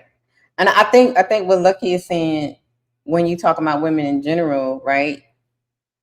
You're talking about relationships, but women that's outside of a relationship, how are you going to control them? Women that's not in relationships, young girls not, that are not dating anybody or have a man in life or something like that. Where does that fall in? Because we were talking about controlling women, period, not just within a relationship. Well, I'm not going to try to control no woman that's not in a So relationship. I think that's where they was getting kind of cross, because Lucky was like, well, how is that going to be possible? Because how are you going to control someone that you don't have no connection with, that they don't have to follow you because you're nothing to them? You know what I mean? So I think So what was Ali's point? So I think he was going in on the fact that see, you messed me up. So he was trying to say the consequences for not being under control, right? Because I think what's happened is when women hear the word control, they think it's like a bad thing. And so he was trying to break it down, what control really is. And Lucky was saying, well, a woman don't have to, listen to you because we have free will. We have a choice whether we want to go that way or not go that way. So what is the consequences for us not? And I think they were missing each other for some reason. And then this guy comes in and starts simping. Okay. I'm gonna let it play real quick. I need to go downstairs real quick. So I'm gonna just listen. Okay. Anyway, because it's all about vetting the right woman. And I'm telling you, I'm speaking from experience. So slow down real quick. You didn't move the goalpost. Okay. So let's say this: control means the power or ability to direct, influence, or regulate actions or behaviors or events. It's not literally trying to control somebody. There's no reason talking about the consequence of their behaviors, because can I land, brother? The control aspect is if she wants to be under your control or not. Right now, you just listen to what I asked you to do. You're under my control. Like, you're listening to me. So if you don't want to listen to me, you're not under my of not cutting you off. You see how now you're not talking? Because now I no longer respect that. That's what I'm trying to tell you. See, you have that control because I'm giving you it. Yes, nobody's listening. So you're playing. That's what I'm saying. Like, this is what I mean. Semantics. That's what the logic is. Like, it's where you struggle. We having a hard time understanding. Is anybody else understanding this outside of me? Because there's two people. Yes, no. This is the split up. Is that when we're talking about Christianity, we were talking about the woman getting shamed for what it was that she was doing. No. We're talking about whether or not. Hold on. No, we're not doing time foolery. No. You're. Let Tom finish. Let Tom finish. What you're missing. Let Tom finish. Hold on, no, because this ain't the direction it's going. Okay, it's our show for a reason too. If I tell you to do something, Tom, if I say, Tom, go outside, and you say yes, you're still missing it, bro. Can I land? No, you're missing it. No, you cannot. I didn't get to land. You're missing it. You're missing the point. You're not making the point. I'm making it. You're not making the point. You're not making the point, though. It's my point. I was making the point. You interrupted me halfway through. Because y'all are choosing to make your own points. Y'all are making your own points. That's not my point. It's my point. Everybody is misunderstanding you. You just keep repeating yourself, Ali, and don't let anybody explain. It's either y'all are being disingenuous. It's either you're being the same thing again. This is funny. This is funny again. Y'all know if you follow rules, if you're under religion, you say you're being controlled by religion. Nobody push back on that. Now, since we're talking about women being controlled, it has to be something about if she's not listening to you, there needs to be a consequence. We're not talking about that. It's the person complying with you or not. Either they comply and they control, or they don't. No, I'm making the point though.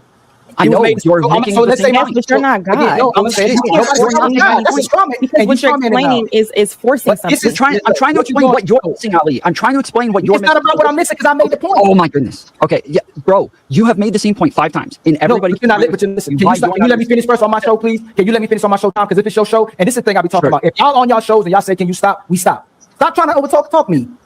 My main point is this: if I tell everybody on the panel to go left, and 2 people say I'm not going left, they don't want to be under my control, but I control you at that moment to go left. What I'm saying is that there's women and men who don't want to be controlled, and there's men and women who want to be controlled. It ain't no other deeper point. What's the consequences of the control? We're not talking about the read that. You only have control over those who agree to not talking to leadership. Yes, that's what I'm saying. So what are you talking about? That's what I'm saying. Okay. I'm telling you, it's Okay, so leadership. No. This is what I'm trying to get to. Okay, so people who want to be part of Christianity, people who want to be Christians, the consequence of them shaming the woman who wears the dress, this is the type of control. When they give her the shame, this is a consequence that comes with it. So when they shame her, this makes her less likely to wear the dress in the future. She's less likely to do it now. That is the form of control that we're talking about. So in all of these circumstances, when we talk about control, if you're in a relationship with somebody and they say, hey, I don't want you to dress like this when you go outside. If she dresses like that when she goes outside, I'm likely going to leave her. If she wants to be, nobody talking about that. You in the ghetto stoic or womanizing and women-splaining to look good in front of the women. Nobody.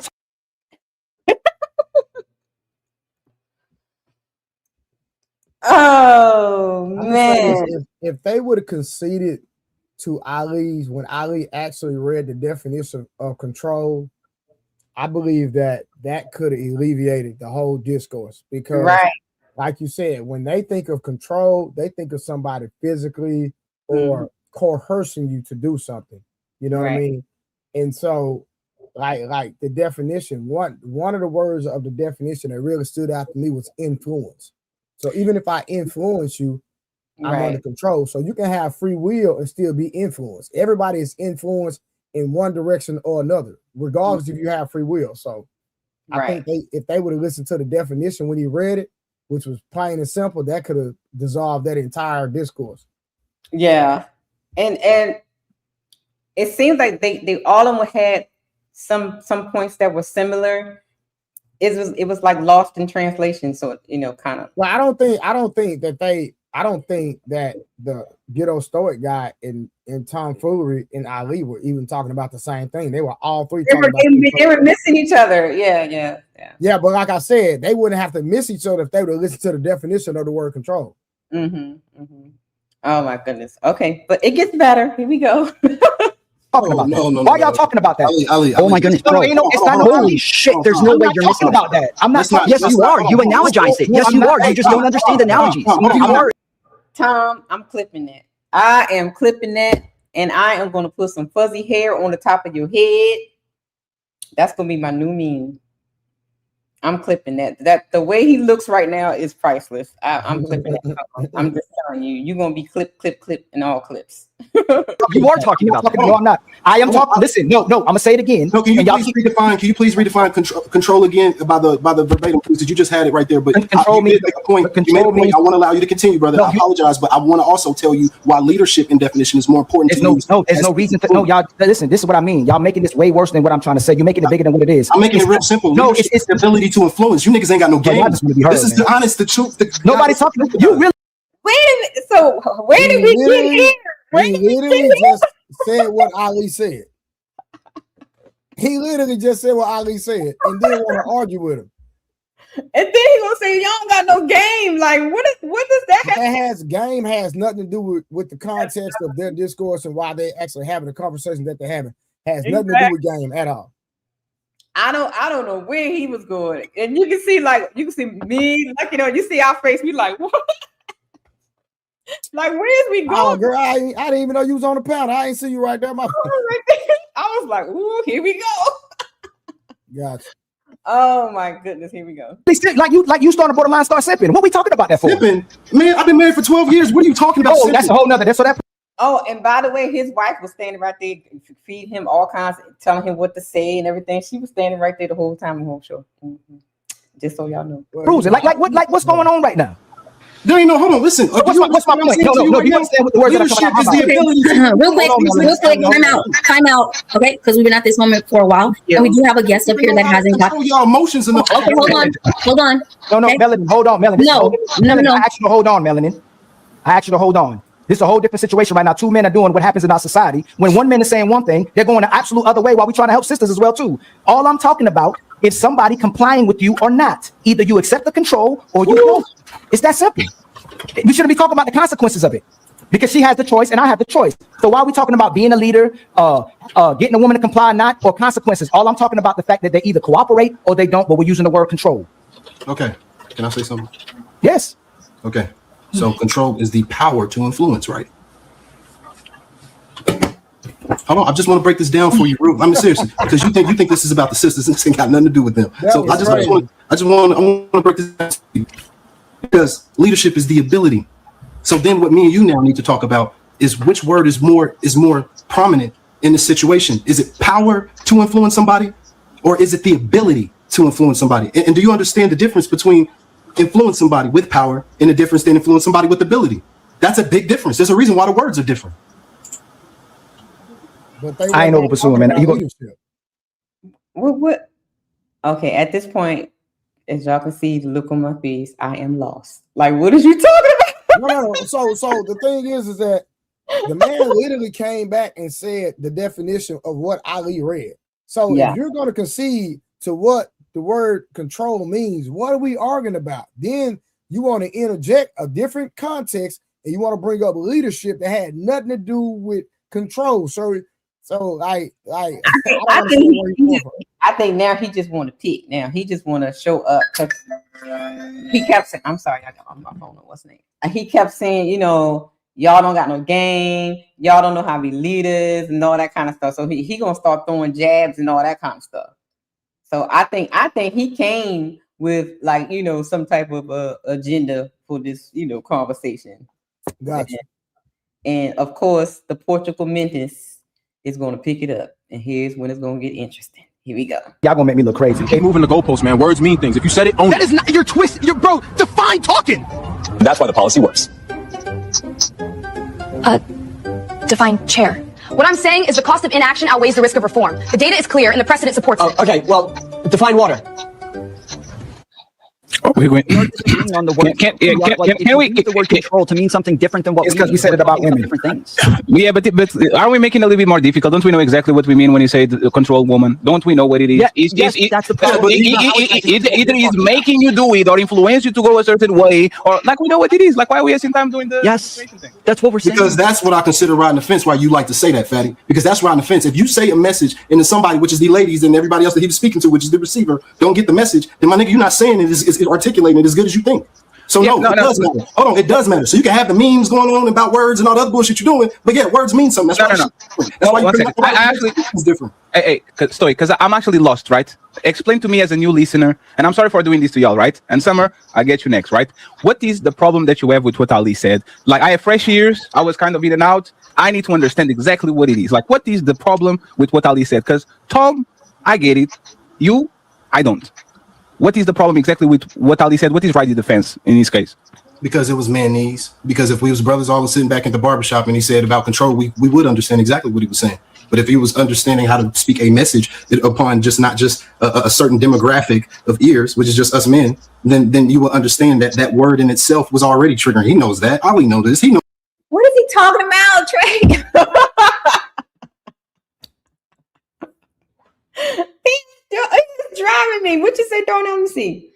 Darnell says Ghetto Boy wasn't trying to pick. He was trying to sound like an intellectual, or that he was more smarter than Ali. Yeah, I see your point.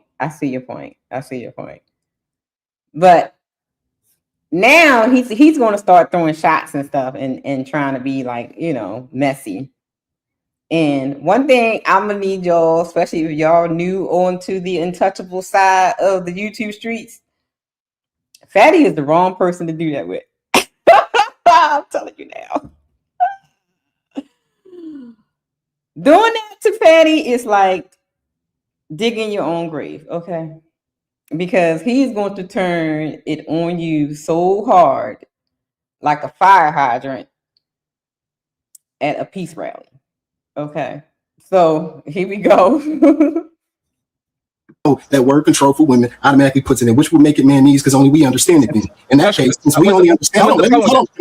Can I land? Ain't that what you said? Absolutely, sir. Okay, so my point is that if you can say something and only we understand it, then that means you need to now you have to recalibrate how you're saying something so everybody can understand it. So your point is the approach that you have to go by. That's not simping. That ain't womenese. That ain't none of that. There's actually simping because women know exactly what control is when men talk about control. They know it. They just don't like it. It's like the word submission. I say submission is going to trigger 75% of women, and I have to explain them like a kid because they get triggered by the word submission. We know what it is. They're used in submission. No. Sorry. The way that you handle, the way that, like Kevin Samuels used to say this, oh, it's the tone, it's the tone, it's the tone. And then we would ask, who is the content creator that talks with women in a way that the tone is right, but they were saying exactly the same things we're saying, control, submission, and all that. And they couldn't find one. So, like, you trying to do the womanist thing and try to, because it triggers them. So what? It should trigger you. You hearing things that you don't like to hear should trigger you. You know what triggers me? The word gym triggers me, and the word the Stairmaster. That shit breaks my heart. I get anxiety when I hear that shit. Should be. Hey, I can't even lie. That was funny as hell. Oh my goodness, this is crazy. He said gym. That was funny. Oh my goodness, Lord, fatty, Lord. Okay, leave it from their vocabulary because I don't like it. Didn't you ask for landing space? I'm a little bigger than you. You have to give me a little bit more space than that, sir. Right? This is what we're saying that you are simping. Is you are, for whatever reason, telling men to stop talking like men. If the men are the leaders, if the men are the ones that go ahead and say what they mean and mean what they say and guide people left and right and all that, what's the problem with using the word control? What is the problem? Ask me a question. Did you land? Can I say something to all of y'all? He is such a girl. He is acting so feminine. You see that look right there? That's a look. You see that look right there? Now that's a look. Oh my God! Look at what is happening right now. Are you finished? Can I go now? Oh my God, this is weird. He's weird. No, just no. You asked a question. I said, ladies, and more ladies. You see how me and Lucky just chilling while the men's are me. Ladies, when the men are going at it, zip it.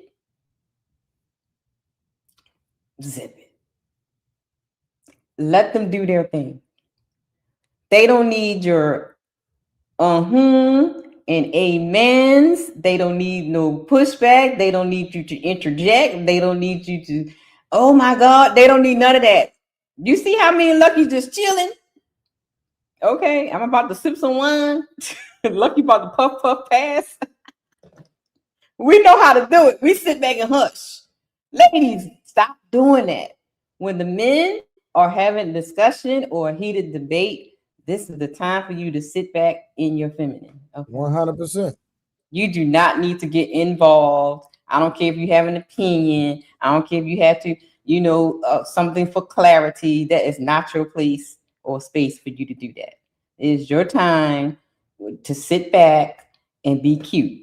Okay, that's all you need to do. That's all you need to do is sit back and be cute. And if you're not cute, try to muster up some cuteness. Okay, that's the time to do it. Okay, I'm just saying. So Miss Carmen is about to join in, and then she's going to rage quick and leave the panel. Y'all ready? Here we go. No, you can go next.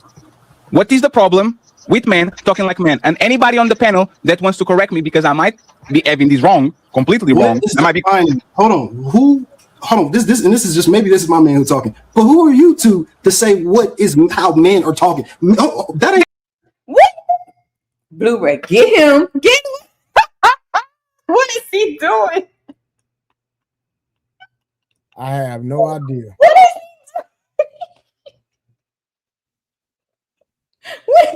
Now he's trying to take it for what he said to Carmen. How do you get? It's his platform. That's how he gets to dictate who gets to talk and stuff. What are you talking about? And you can tell he's really pretending. He doesn't even look like he's being real. You know what I mean? It's not like his real stuff. Yeah, look like he's just putting on for the stream. That's what you're doing. No, that's what you did. That's what you did. No, that's what you did. Hold on. That's what I'm trying to explain. No, that's what you did. You did that, not me. That's the problem. You just said out your mouth, what's the problem with the word control? He just said what I said. You just said that I told I'm telling all men out here how to not talk like men. I'm saying that's what you just said. No, that's not what I said, sir. Should men use the word control when they talk with women? I said a man can use whatever word he wants to use. No, you said my point to you is if you want the message to be received, you're gonna change that shit to leadership. Okay, so do this to me, right? You are now Fatty Ali, whatever. How do you like? Do you believe that men should control women? Do you believe that, Stoic? Do you believe that man, a father or a husband or a brother, should have at least a level of control over their woman? Do you believe in that? 100%. Okay, so how would you communicate that? Teach me. Teach you how I would communicate to my Yes, you said that the way that we're saying is abrupt and the listener might not get it. So you are going to teach Fatty how you're going to do the same thing I said right now in 10 words. You are going to teach me how to do it to a woman without her losing her mind, getting on her feelings, or not listening to what I want to say. Teach me. So you being dismissive to action speaking louder than words. Hey, he asked a direct question. All he had to do was, convince me, use the word control in the sentence to convey, just convey the message. It's really that simple. Yep. Oh my God. This is crazy.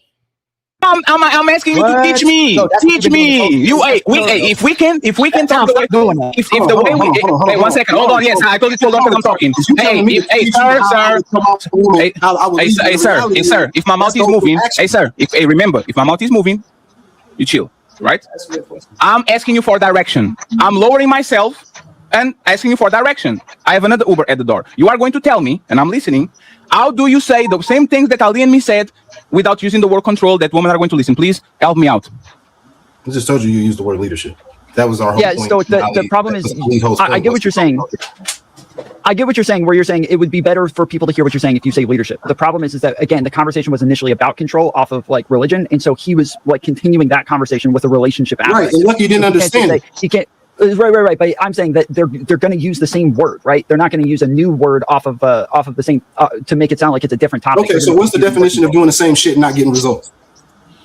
Well, it's not about not getting results. It's about. No, it's not about getting results.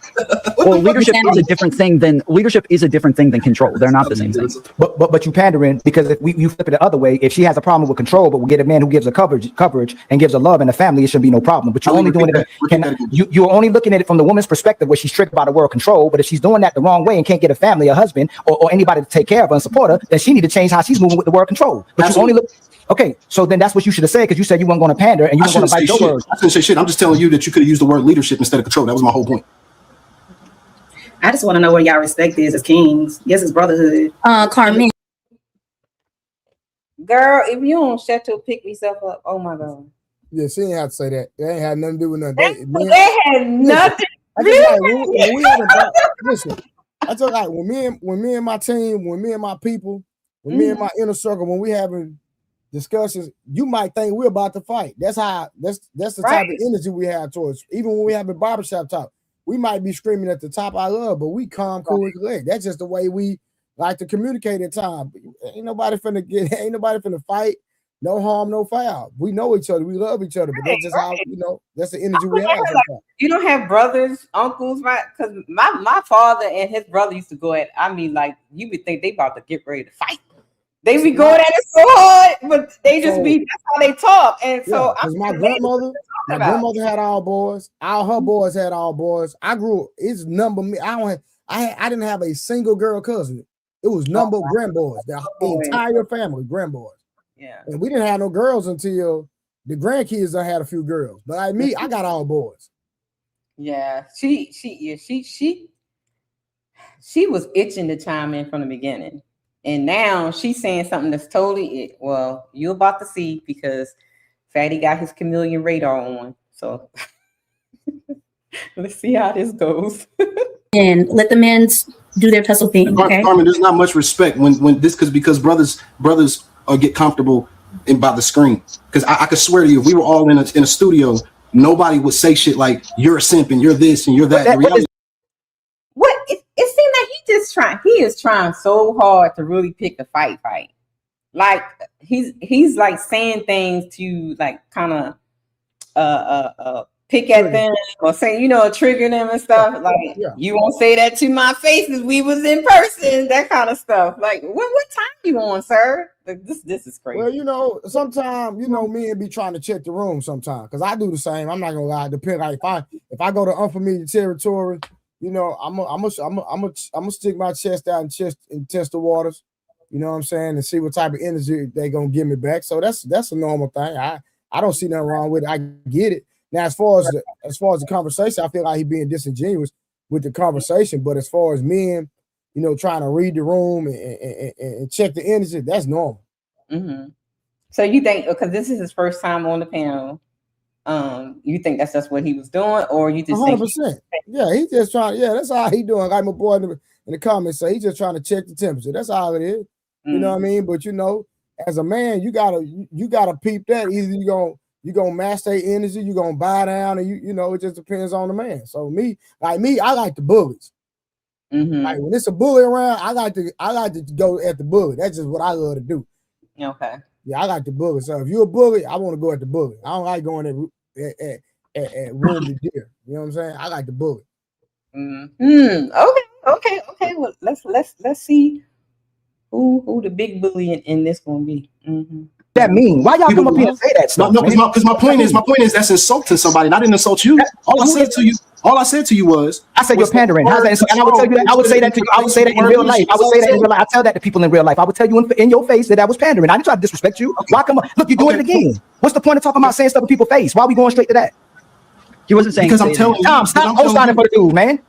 I'm not. I said that's not. He did. He said if we was in real life. No, listen. You are. You keep. Now, man. I think he was talking about professionalism. I think Tom needs to put on a long wig because he a whole girl. I'm just saying. I could be wrong, but I thought he was talking about there's moments when men, not men. Okay, that's whatever y'all say. There's moments when men talk like this, Carmen, in the barbershop, wherever we at, and this kind of stuff happen. We still respect each other. That's what I thought he would say. There's nobody really disrespecting each other, but now she said that you were disrespecting each other. We're not disrespecting each other. I wouldn't disrespect you. I wouldn't disrespect you in person or tomfoolery. That's not the way I move. Ali, I would just love to say something just for a second. Yes, ma'am. Yeah, of course. Yes, ma'am. But mine is really in peace, y'all. Yes, ma'am. But ma'am, Miss Carmen, when the men are talking, we just handle it so you don't get caught in the crossfire, and this is between us. And then when we come down, we let the sisters back in. We don't want you. I don't want you in the crossfire. Whether he say something or Tom say something, I say something. That's all. Yes, ma'am. Go ahead. Now you can go ahead. Y'all, like I love the concept of all of this, right? How we get to collab and we get to join together and we really get to unite and really see what we feel about these topics. We've been on the call for an hour and we've been stuck in this place. And Ali, I think you made some really, really good points. Even when you was talking to Lucky earlier, I felt like it was a teaching point for her when you were talking about the men and how the man is supposed. Ooh. Now here we go. Yeah, hold on. My bad. Ali over here texting me. Ali, he didn't even explain himself with this drama he done started on this panel yesterday. Yeah, texting me right now. Now she done threw my baby girl Lucky into the mix. Oh boy. Here we go. To show up under leadership. Because me and you talked about this off of here. And I really wish I could have chimed in. I wish I could have just had a moment with her just to say, just to explain what you mean as a man. Because sometimes women, if we could have just talked for a second. Oh no, you can have the moment now. No. Child, she is truly now. I laugh when I get called pick me or whatever. Mm-hmm. But she is literally showing you what pick me does. Who, the Carmelita? Yeah, you see how she like the first you kings and you did and all this kind of stuff. Now she's trying to triangulate the men against Lucky, and because this would have been a perfect teaching moment because the women do this and the women do that. Oh, she was into that. She's doing her thing. Like, oh, I see you, lady. I see you. I see what you're doing. Okay. Yeah. And my Portugal mint is going to pick up on it. Check it out. It's going to be funny. Don't do the let me talk with the elder. You can have a moment now, teacher. You got it. Again, Ali, as what I was saying. No. We don't do the triangulation thing, right? Ali heard it. You think that what Ali said was a teachable moment. You wish you could have talked with her on that time. You have the opportunity to talk with her. She's right here. So teach her something. Go ahead. Daddy. I listen very good. Are you? Hold on. I'm sorry. So now you want to talk with me? She get mad there. You see how she adjusted like, So he done got her in the corner. She get ready. She laced her shoes up. She getting triggered now because he got her in the corner now. Now you said he had a lesson that was teaching her. What was the lesson that he could have taught her? She don't know because she just pandering to the men's right now. That's what she doing. Mm-hmm. Now you want to talk with me? No. Now you want to talk with me? Wasn't talk with Lucky? She wanted to teach you something. You interrupted me talking to Ali. No. It's because hey, this is bullshit. Lady, stop. Hey, stop talking, sir. Sir, stop talking. Sir, stop talking. You think we are not onto you? Like what you're doing is called triangulation. is you're using somebody on the panel to then go ahead and say, oh, Ali, it was a learning moment and a teachable moment. These people know each other for years. They're talking with each other. This is a panel. So if you think it was a teachable moment, if you want to say something, because you said, I wish I could actually intervene, you have the opportunity to do so. Be a grown woman and talk with her instead of triangulating and using her to talk with Ali. Ali knows her. You know Ali. Talk with her. Don't talk with Ali. Don't talk with me. If you don't have nothing to say to her, go ahead and babble. Go ahead. Ali, I appreciate the opportunity. God bless all of you guys. Oh my God. What a fucking crybaby. I don't, Ali. Oh, yeah, bye. Just bounce. I would like to answer the question or make a comment on the. No, we're going to. Shut up, silly woman.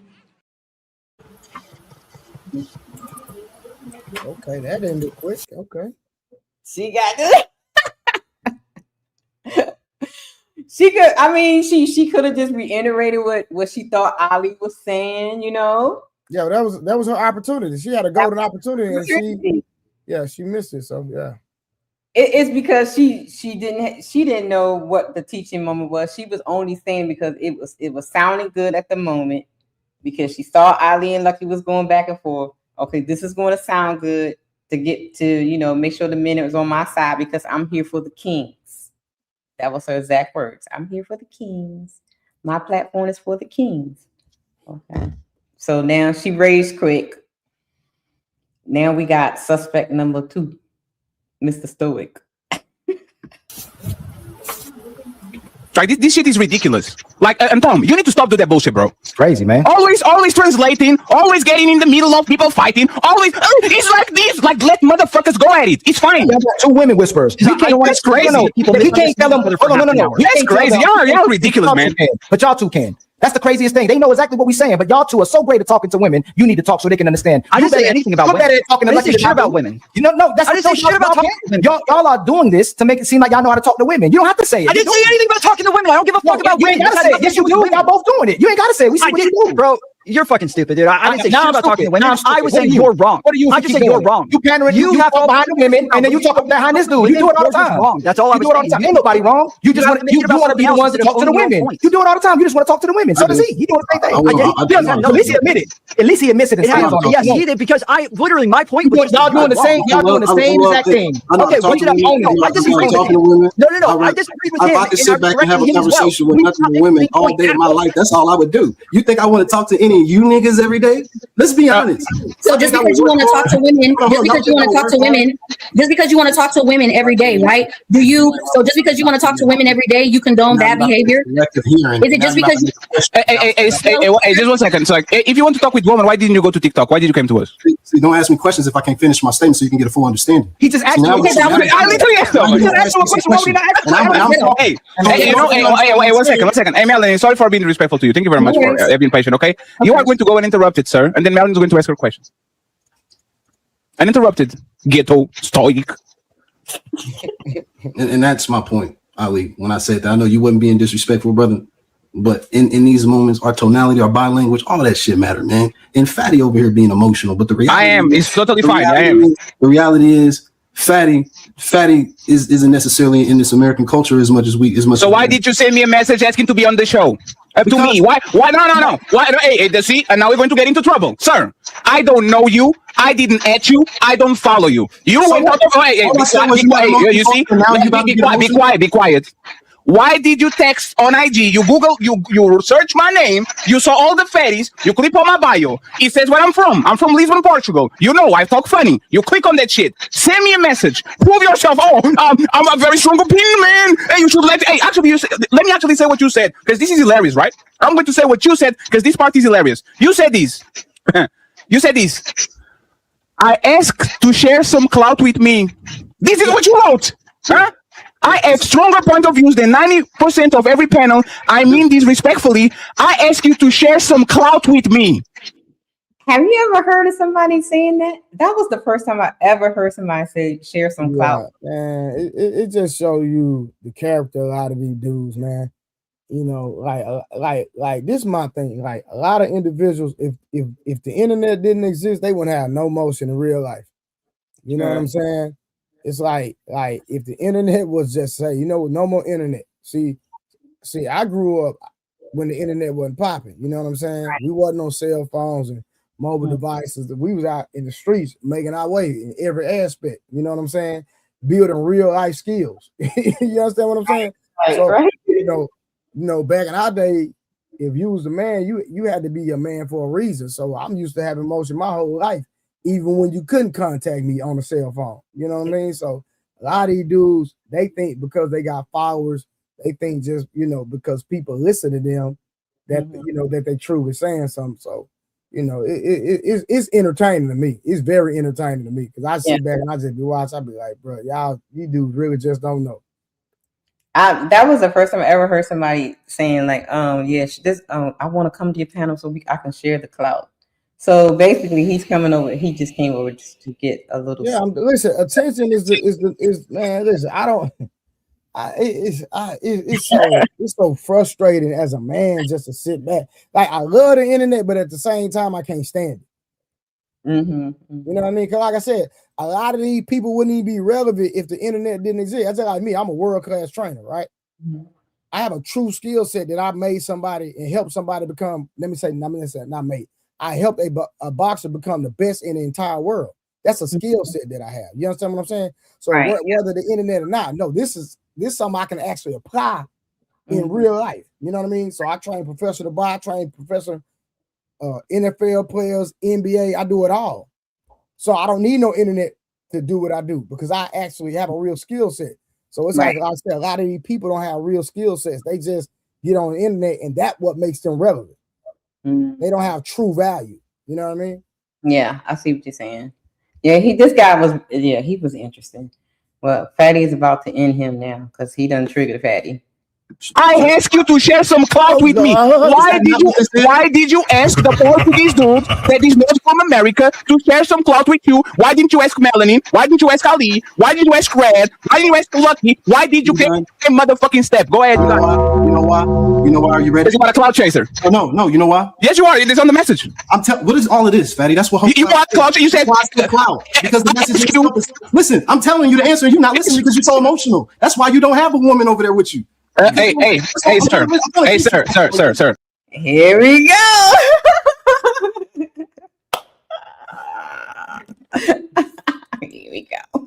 Here we go.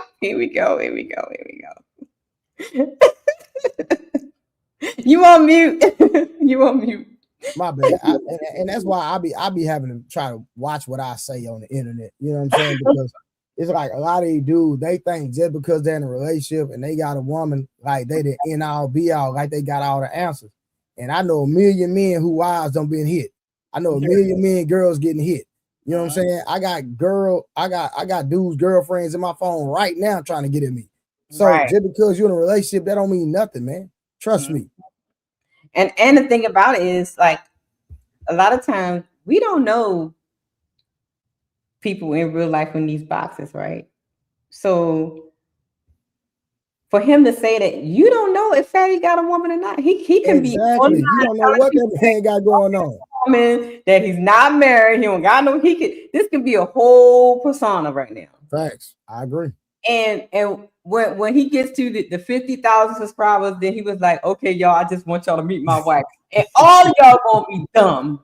Yeah, for real, that's real. All of y'all gonna be sitting there though. The times when we used to hit a little kid in the background, and he said that was his nephew, and then turn out it was his son. Y'all gonna be looking stupid. When we in these boxes, you can be anything you want to be. Yep. You on the internet and nobody knows you. You know, a lot of these people be fake though, and that's why a lot of time people get exposed because they fake. They really don't live what they live. That's just like me. I don't have nothing to hide. Like the life I live in real life. Ain't no faking, ain't no pump faking, ain't no cap in my rap, none of that. Because I don't know. Like I say, I grew up in the era when we didn't have the internet. You had to really be him to have emotion. You know what I'm saying? So, like I said, I'm 44 years old. So, you know, I don't understand the cap and all the extra. So, my granddaddy be rolling over in the grave if he ever see me. Look, I know. Trust me. Look. Well, he done stepped on a line. What you call it? The mining when you step on a landmine or what's that? Yeah. Because Fatty's about to get real messy. Lord have mercy. Here we go. Sir. No, sir. 1 second. This is what I'm going to point to the crowd, right? Hey, 1 second. Hey, 1 second. Hey, 1 second, please. No, I'm going to let you interrupt it, right? Woman, talk to us. Hey, and this is what I'm talking about, right? So this is what passive aggressive. I'm getting cut off. It's totally fine, and you're going to be cut off again. Questions. Sir. When I ask a question, you answer the question and then throw shots. What you do is this is something that passive aggressive people do. I will ask you a question, you will throw shots. Say, this is why don't you? Did he just roll his eyes like a girl? He rolling his eyes and carrying on. Sir, what is going on? I'm getting together. I think he might be high too. Because his eyes is red as I don't know what. I think he might be high too. So he just messing up. A woman, and I have to sit here pretty on my own show, so you can go ahead on your babble when you literally are doing a personal attack and masking it as, oh no, you don't let me answer the question. Hey, please. So please, instead, oh my God, sir. Hey, you know what? Hey, you know what? Okay, wait, 1 second. So you saying that's why you? Hey, sir. Don't get over fucking sensitive. No, sir. No. I'm not emotional. I'm frustrated with your comprehension skills. So you saying that I don't have a woman is not a shot? I'm telling you, being emotional is why you don't have a woman. And then I ask you a question. Answer my question. You're saying this is why you don't have a woman. Is this a personal shot? There's no personal shot. I'm telling you, that's why you don't have a woman. You're emotional as a woman. Sir, emotional man. But I'm telling you what it is. So, Stoic, do emotional men have women around them all the time? Do what? Do emotional women have men around them all the time? Is it emotional men, like these destructive men that are very? Do they have women around them all the time? You ask me, does a woman have a certain type of man around her all the time? That's not what I.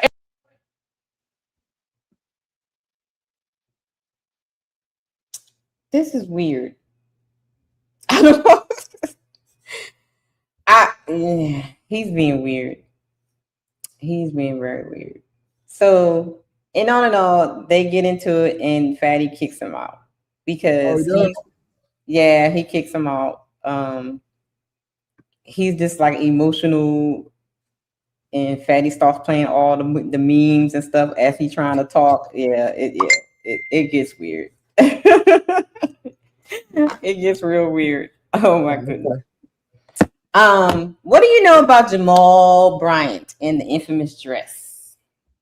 Jamal Bryant is the gospel. No, you know what? God forgive me. I don't even want to. That's the wrong. I'm not gonna say gospel. That's the wrong terminology. Jamal Bryant is a hypocrite. Okay. Mm-hmm. He's just like Future and Stephon Diggs. He got like 5 baby mamas, 7 kids. He got kids he don't even claim. That's even worse when you got kids that you don't even claim. Most of the women he done got pregnant are church members. You understand what I'm saying? Allegedly, we're gonna use allegedly. The first one was from a girl that was like 17. Then they came back and said she wasn't 17. But this is my issue. Why would a girl that's 17 even be attached to your name in the first place? Make that make sense. And then he had that child before he married his actual wife. Yeah, that child before he married his actual wife. Sure, he did. Yeah. My thing is you have to, if you're not ready to hold the responsibility that comes along with a certain position, then you don't need to hold that office at all. Then a pastor comes with a responsibility when you're talking about being over people's souls. That's not something that you play with. He got kicked out of Baltimore. Yep, I know. Remember that he got kicked out of Baltimore? Oh, I know Jamal. Then he came down. Then he had an association with Eddie Long. Oh yeah, he's a backdoorian. He's a backdoorian. Yeah. Eddie Long. You know about that whole situation. You know what happened with him. You know what happened with Eddie Long, and right, messing with some of the young men in the church, and they talking about he unalive from cancer. Yeah, make that make sense. Yeah, we know the alphabets. We know them alphabets. Exactly. We're gonna leave it right there. And then then the man trying to grow cannabis at the church. It's just like, Like Jamal Bryant is so disrespectful that he said he wants to grow cannabis at the church to attract black men. So you're telling me you're going to dumb us down and relegate us to weed? That the only way you feel like you can fill the congregation up with men is if you start growing weed. So basically he said, well, we're going to grow cannabis to attract the young men. And then I'm going to be the weed man. That's basically what he was saying. Yeah, it's all about the money. He said, I'm going to create entrepreneurs. So you're going to have attract young men. Right. Now you the supplier and you the weed man for Atlanta. Yeah. Weed coming from the church house. Man, make sense. That was crazy. Yeah. I was like, this nigga. Well, he's always been that way. Clout chasing, always want to be in the spotlight no matter what. Yeah, but I don't understand how the man got just as many kids as Future and baby mamas and don't nobody call this stuff out. Well, I'm talking about somebody with some clout, somebody with the same notoriety, because that's the only way it's really going to take effect. But birds of a feather flock together. I can rock with that. They all the same. Who gonna call my TD Jakes? Don't let me get started on him. No, I got you. Who gonna call my Church of God in Christ? Don't let me get started on them. I'm like, who gonna call him? Yeah, it's true. I mean, his cousin calls him out because Geno Jennings is his cousin. That's his real cousin. And he calls him out, but they don't like Geno, so people don't like Geno. Yeah. So call him out for what? Because they all them in cahoots together. Then he got the feminist people backing him up. Oh yeah, of course. And that's where this whole thing about this dress. I put a clip together of some tea on him. I'm gonna play it. I'm gonna give my son his plate because he's hungry. Okay, go ahead and play it. I'll watch it. I hear him like in my kitchen, in my stove. I can hear him opening it. Like, no, you good. Go ahead and play it. I'll watch it real quick. Okay, here we go. Got married. He finally is officially married to Dr. Carrie Turner. They got engaged. It was a big deal. They're saying she looks just like Giselle, but they're not saying Giselle is the person that's going to be a little bit in her feelings about this marriage. They're saying it's another reality TV star. There's a lot to this story. Let's talk about it. Did you guys know or did you guys hear that back in the day, Pastor Jamal Bryant had a relationship with Basketball Wives star Malaysia Pargo? I did not know that. My cousin told me that the Atlanta streets were definitely talking about it at the time. Malaysia and Jamal allegedly had a relationship, and Phaedra, when she was on Basketball Wives or whatever show for that little time related to Malaysia, she would refer to him as Mr. Chocolate. Okay? Now I remember Phaedra being on Married to Medicine, but I don't remember her being Basketball Wives related, just Real Housewives related. But she used to refer to him as the Mr. Chocolate in Malaysia's life, and the whole time it was Jamal Bryant. Now, if you go back to Lipstick Alley and some of those other blogs that really dig deep into the streets tea, they know what's going on the undercover side. They are saying that Malaysia and him were together after she had her twins in a relationship with another man, and that they had actually gotten a house together. She got pregnant by him, and said house had gone into foreclosure. Now, when the house went into foreclosure, she ended up getting put out. He just stopped paying the bills once they broke up. I never heard about this tea. I never heard about this tea till right now. And they're telling me that she's probably somewhere shaking her boots because she never got down the aisle with the pastor.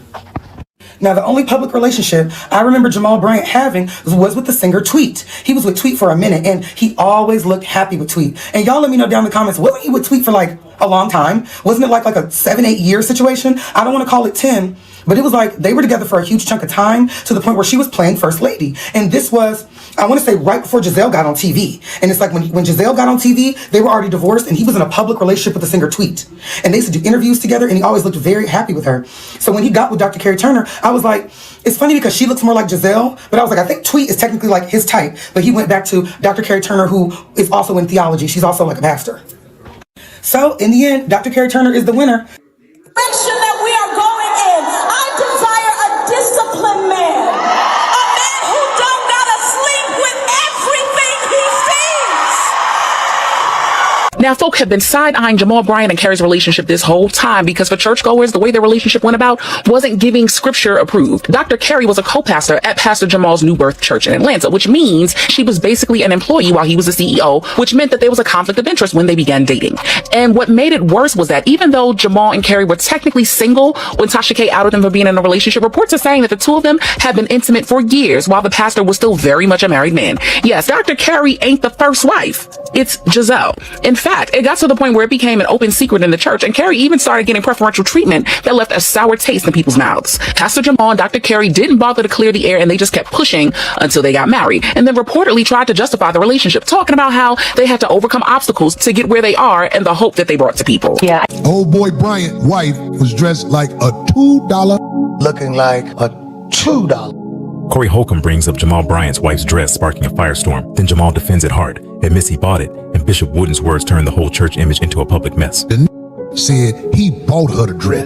The internet went crazy about a dress my wife had on. The dress was flesh color. But because you ain't never been nowhere and ain't never been exposed to nothing. He made so many excuses for his wife. I heard the preacher when he defended her dress by saying, first of all, he bought the dress. I bought the dress and I like it. I don't care whether you like it or not. She ain't married to y'all. She married to me. There was at least one bishop who said that you were treating her like a man of the cloth presenting. And he had the nerve to chastise the church because he wants justification for his wife looking like a bimbo. I don't know where they went. Mind you, his critique is coming from a man that is married to a second wife after committing infidelity, and also at a second church. He left Empowerment Temple, went over to New Birth, who was where he proceeded after Eddie Long, who was a prankster. He was a fraud person himself. Eddie Long got caught messaging young boys at the church, sending pictures of him in the bathroom. And the scam artist took over that scam church. And this is his response. Roll the clip. Because there's a double standard in church when it relates to women, and it's abysmal hypocrisy. I'm the realest dude you even try to talk about. I'm the realest dude you even tried to ever talk about in your life, boy. And y'all call her first lady to what? To hell. Let me tell you something. I love Pastor. Okay, she is my friend. She is too cute. I love this little lady. She is something else. That's what she is. And he's a pastor of hell. God ain't send that man nowhere. He's son himself. It's all a way to make him some easy money. Praise God. Ain't no different than him and Conway and P. Diddy. Ain't no different. He got the same spirit. Ain't no holiness up in that. Ain't no different. I want to say to my cousin, Jamal Bryant.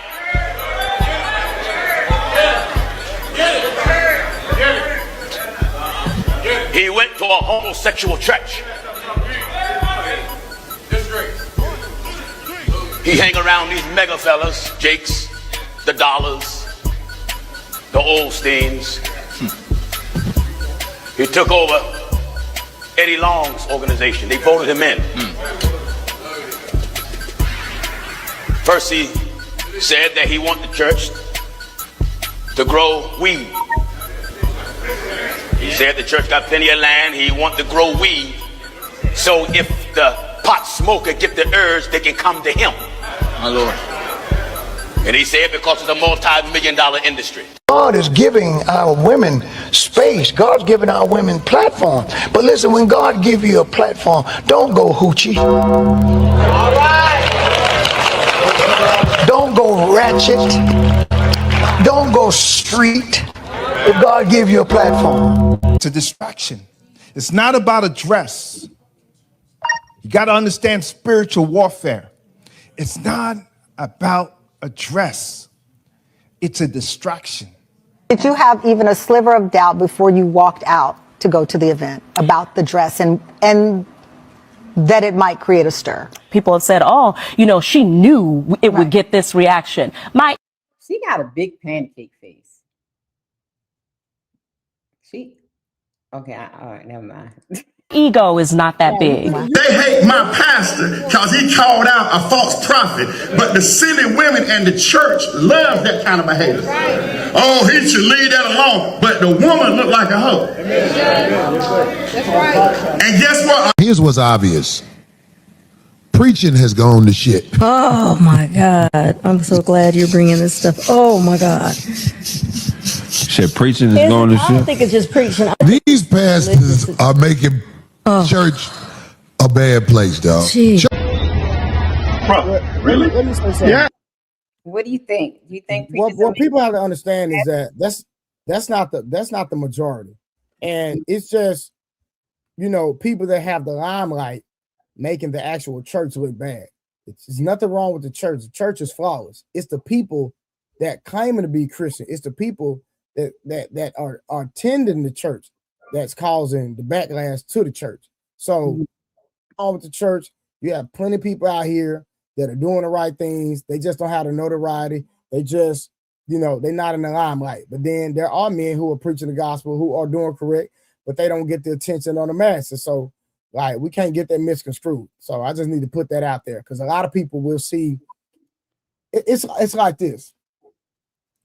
If I know what the standard is, and then I see somebody going against what the manual says, then my discernment lets me know that, hey, that person isn't what they claim to be. See, a Christian in the Bible was, when people originally used that word, that was somebody making fun of you for being like Christ, because your lifestyle, the things that you displayed, they would say, well, hey, he's trying to be like Jesus. He's trying to be like Christ. So we are considered that person a Christian. So a Christian had a tangible association with a lifestyle that came with the word. Not just saying I'm a Christian. No. Hey, I see you walking according to the word of God. I see you practicing what you preach. Now that person is a Christian, because you're being Christ-like. They have diluted the word, dumbed the word down, and people that really truly don't understand the Bible and who do not read it for themselves, then they want to bring a reproach upon the body of Christ and bring a reproach upon God, like God done made a mistake. Nah, he ain't made no mistake. What y'all need to do is read your Bible and start calling out the hypocrites and calling out the fakes, and let them know, hey, you claim to be that, but you're not that. Right. I think that that's not going to happen, because people now are looking for things that are smooth and like the Bible says, we tinkling of the ears and smooth talking, and things that are it's no longer about sound doctrine. It's no longer about righteousness. It's not about holiness. It's all about what I can get. That's how the prosperity preaching started, right? And the whole faith come as you are started, which is not nowhere in the Bible. But the Bible said that the wheat and tare gonna grow together. You know what I'm saying? And so the real gonna grow with the faith. The only person that's going to do the separating is God. So now, 100%. So it's like, but I do agree that the ones that are living right, the ones that are teaching right, need to call them out. But the problem is, you have those that call them out, but because their voices are small, they're not big enough. You're not gonna hear 100%. it. You're not gonna see it. You know what I mean? So, but I think in the case of like preachers and stuff like Jamal, it's a hustle. It's a hustle. It's a lot of them that's out here. Becoming a preacher is the new hustle. Like it's the new thing to get money. It's the new thing to get coochie. That's why the church is full of nothing but women, because the church is not a hustle. It's people in the church that are hustling. Let's put context to that. Well, the people, we are the church, right?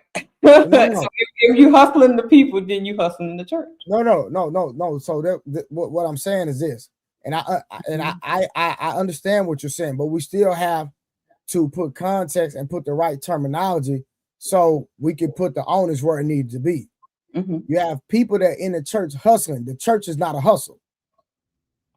I get what you're saying. Yeah, I agree with that.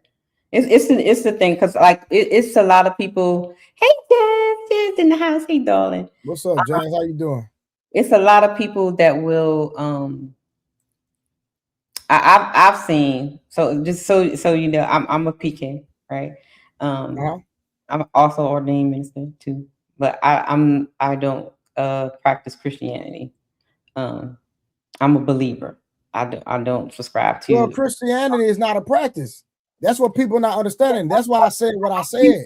I get what you're saying, but in the onus of how things are here in the West and what people say, what they label as Christian, that I am not.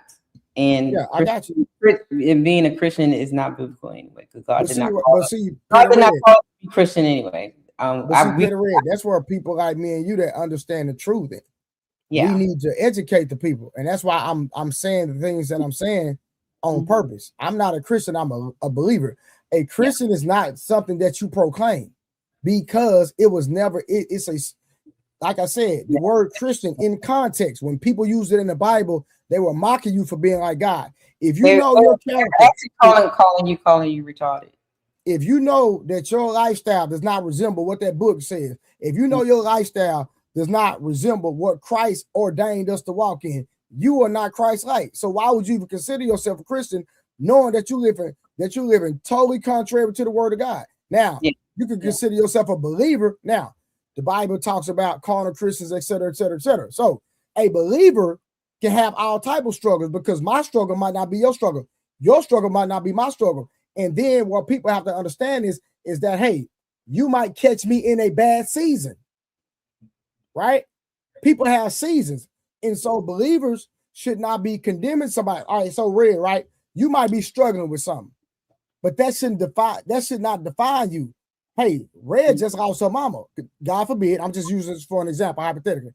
Red just lost her mama. So guess what? Red might be going through something, but then I encounter Red, and then Red got a little attitude. Red don't have an attitude. Red dealing with some things, but I don't know that. So now I done judge Red just based off my interaction with her, not knowing that, hey, she gonna get over that in 2 months. Then when I encounter Red again, hey, I see Red at the grocery store. Boom, we have a beautiful time. Now this whole time I done had an out against you because I felt like you had an attitude, not knowing that Red was going through something.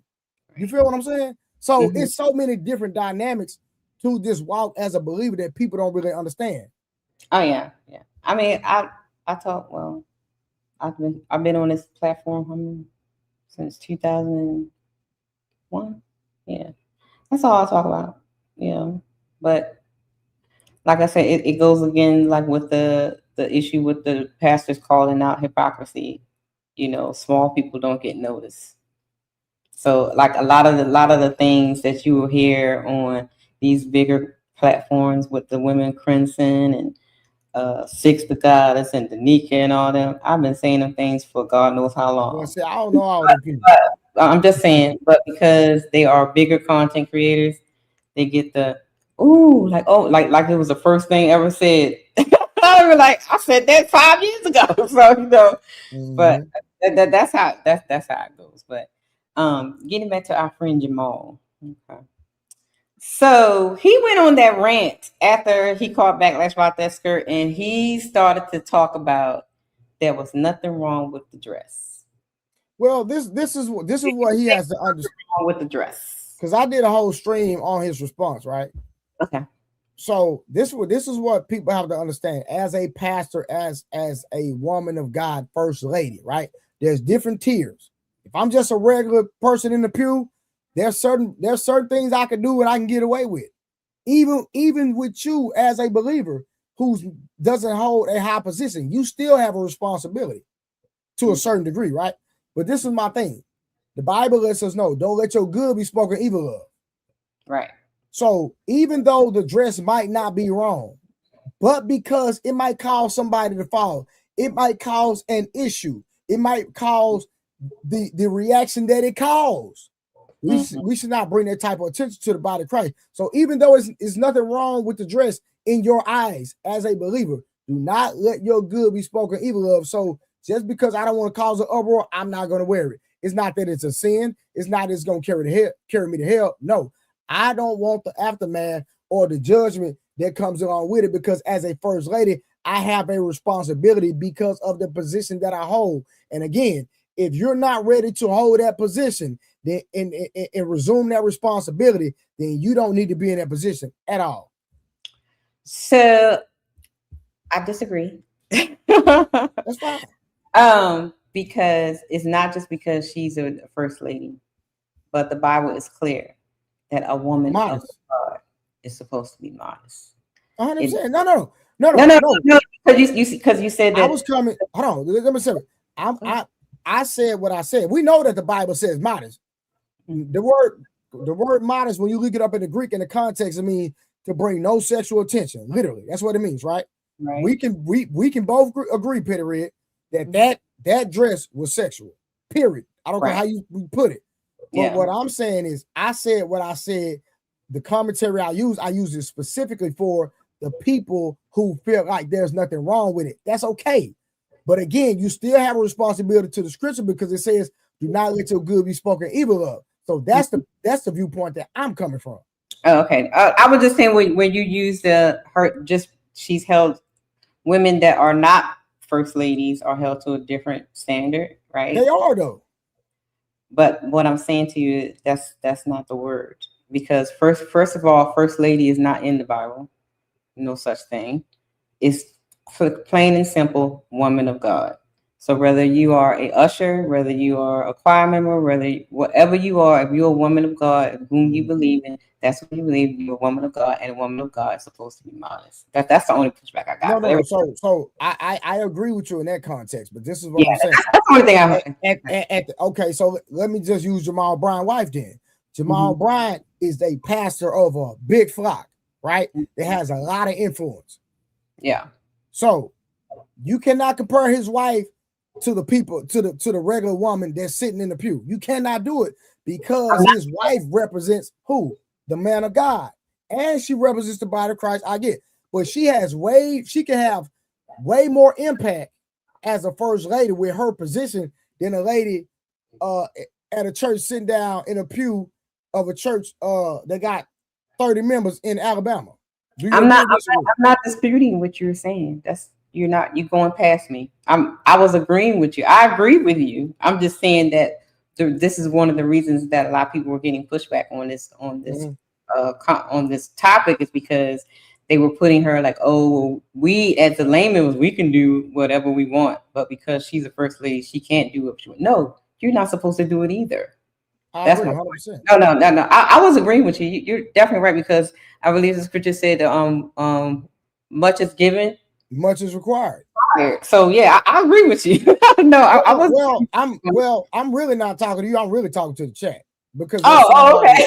I'm not even talking to you. I'm talking to the chat, because I'm pretty sure and that's why I'm breaking everything down to the simplest terms so people can understand. I'm not trying to act like Jesus. His word wasn't to the people that say it. I'm not talking to nobody that believe what I believe. My voice is breaking down parables and breaking down metaphors, so to the simplest form, so somebody that's hearing that might not even believe, like, you know what, I see where you're coming from. I agree with that. That's my point. So yesterday, it got interesting. Shout out to Rose. Me and Miss Rose had a little back and forth on the panel. Are you ready? You gonna check it out with me? Yeah, talk to me. Yeah, I'm here. I'm rocking with you. All right, here we go. I think control comes in at a certain standard and a certain level, meaning it's God, your husband, and then your children. Just men in general. I think the control aspect comes in with the government, those that make the laws of the land. We personally, men and women, have to fall under that umbrella in regards to, in regards to falling under that control, like enlisting in the army and things of that nature. But as far as just any man cannot just control a woman. You have to be married. You have to be under the unction and the leadership of your husband in order for you to fall under submission. If you're not married and you're in a boyfriend-girlfriend situation, a one-night stand situation, you just slept with someone and got them pregnant and transferred their sperm into them, you have no control over that individual because you're not married. So that's what I wanted to say to that. Okay. Thank you for your insight. Rose, also, thank you for being patient. Thank you for being here. You also know about the pastor and the dress? Yeah, you're muted. Yes, I do.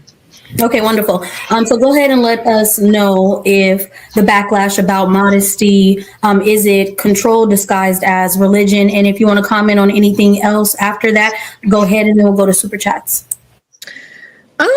I don't think it's control disguised as religion. And I'm gonna keep my answer very short because I didn't see too much wrong with the dress. I think as a pastor's wife, you don't see anything wrong with the dress? As a pastor's wife that was going to an event at a mayor's ball, a fundraiser, I do not see anything wrong with the. I was so surprised at her answer. I was so surprised at her answer because on previous shows, her and what's the other one that talks about the being in a Christian or saved or whatever. I was really, really surprised at her answer. So like you're gonna see my face was like, what? It's gonna get interested. Dress in that setting. Now has she had sitting in the front row at a church service on a Sunday morning? Absolutely. I mean, all of her private parts were covered. To me, it was not too tight. Nothing was revealing. Now, I get the whole illusion that it was nude, but I mean, if y'all want to say the illusion threw y'all off and that's just a stumbling block for y'all, then, have at it. But I don't think anything was wrong with it. But like I said, society has, to me, has tried to redefine this definition of what control is. I mean, if you think religion has something to do with control, then everything has something to do with control. Because you can't wear what you want to wear to work. You can't wear what you want to some of these events that you go to. Your boss has a set of rules for you. Everywhere you go has a set of rules. When you go to certain arenas, you can't even bring things into the arenas that they don't even approve of. But I would say, no, I don't think. I think the dress was fine. No. Rose, can you go into your audio setting? So, what I heard, and tell me what you heard. No, she killed her own point with the. She said the dress was fine for the setting that she was in. So that's the part I was like, wait, what? Wait a minute, we're missing something. What do you think so far? No, like I said, when she started talking about, when you have a dress code for your job and you have to, dress here and you have to be cognizant. When you go to work, things of that nature. Well, because you're a believer and you represent Christ, you're an ambassador for him. The same standard is applied toward us. So, and then it came back to me, even when Paul said, hey, if my brother offended, if I eat meat, then I'm not gonna eat the meat if it would cause my brother to stumble. So That's another thing that believers we have to. So just because something might not be wrong in your eyes, if someone that will get offended, then you should not do it. And we see the uproar that dress caused throughout the world. Well, I'm not saying the world, but at least in the Western Hemisphere over here in America, in the church arena, even in the secular world, that it called, because it was on Tamron Hall and all different, on social media aboard. So that she was out of pocket 100%. So here we go. And turn yourself up all the way. No, I can do it. Don't do nothing, Rose. Okay. So Rose, if you were a pastor's wife, would you wear that to that gala? Yeah, I would wear it. Yeah. And I've actually dated a pastor before, so I don't see anything wrong with it for the setting that she was at. So you think there's a modest dress that a pastor's wife should dress? Now pay attention to what she gonna say, right? She's tripping herself up. So yeah, okay, go ahead. I think for the setting that she was in, nothing was wrong with it. No, you think there's a modest dress because there's something about modesty, right? That a woman should be modest about it. Men, I think men too. Like, do you think there was a modest dress? I think for that setting, yes, that was modest for that setting. Yes. Okay. I got a question. I got a question. I see you too, Summer. I see you too. Go ahead. I'm sorry, Summer. I got a question. So, are you Christian, Rose? Yes, ma'am. So, my question is: so you said I want to make sure I got it right. That if she was in the church, that wouldn't have been good, but because she was at a ball, that was good. So, are you saying that because she was in a different setting, she shouldn't be modest and holy? I'm not saying that she should be modest at all times, but I just don't. You consider that dress modest? I mean, I wouldn't say. Yes or no, please. No, I don't think. Yes or no, please. If I have to choose, I'm gonna say no. And I understand what you're getting at. I just don't think for that setting that anything was wrong with it. Like it does. People are calling her a hoe. It doesn't make her a hoe because she had a strapless dress on. That's crazy to me. Oh, but I'm going back to what you said about the setting. So are you saying that because she wasn't in church, it's okay for her not to be modest? Because from my understanding, you're supposed to be holy at all times when you are a Christian woman. So are you saying that it's because you're in a certain setting, you don't have to be, you can let down your beliefs, you can let down your God, you can let down with the standard because you're in a different setting? Is that that's not what I'm saying. That's not what I'm saying. Okay, explain to me, because that's how you should be holy. Being holy is a characteristic of yours. I think you should absolutely be holy 24/7 because you are not only are you a pastor's wife, like somebody said, she was a pastor first, an executive pastor before she was his wife. Exactly. So at all times you should be, but does that dress make her unholy? I don't think so. So do you think that dress represented her as who she's supposed to be? Was that dress a representation of a pastor's wife or a minister or evangelist or whom she says she's supposed to be? Or forget about the titles, but as a woman of God, do you think that dress was a representation of that? I get what you're saying. I think that this is so hard for me because I just don't see anything wrong with the dress. Like my church had a New Year's Eve formal party and I wore a strapless dress. And so here's where I had the problem when people be saying stuff like that. And I fault the New Age church too, because once they started going into that prosperity preaching, and then they went into the come as you are, you can wear what you want, do what you want, as long as you bring some money in the church house and sing on the choir kind of thing, where they took away a lot of the standards that kept the women in place, so to speak. Shame was removed, modesty was removed, being, just femininity was removed. Everything that was removed when they allowed these things to happen. So, when they use like, well, my pastor said, well, we did such and such and such. Just because your church allowed you to do it does not mean it's right, because there's a lot of churches out here, and we're talking about one right now, that actually supposed to be reading the word and preaching the word, and yet they still going against the word. So I hate when people do that, when they say things like that. And then I would question, well, can we see the strapless dress? Because I guarantee you that strapless dress does not compare to the strapless dress that we are talking about. Because this woman, boobs was out, back was out, and she had a whole bullseye over her coochie. I don't think the dress that you wore was like that.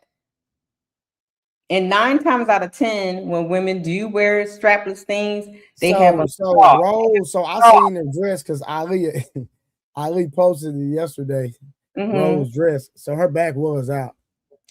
Right, but I'm saying it wasn't like the dress that Miss Bryant had on. Was her titties?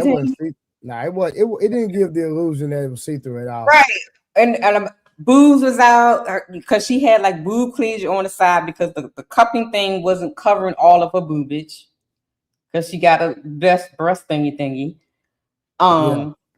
So and she mentioned that she had a shawl This woman did not have a shawl. Usually women that wear strapless dresses to events that are quote unquote women of God, they have a shawl, they have a throw over their arms, like that.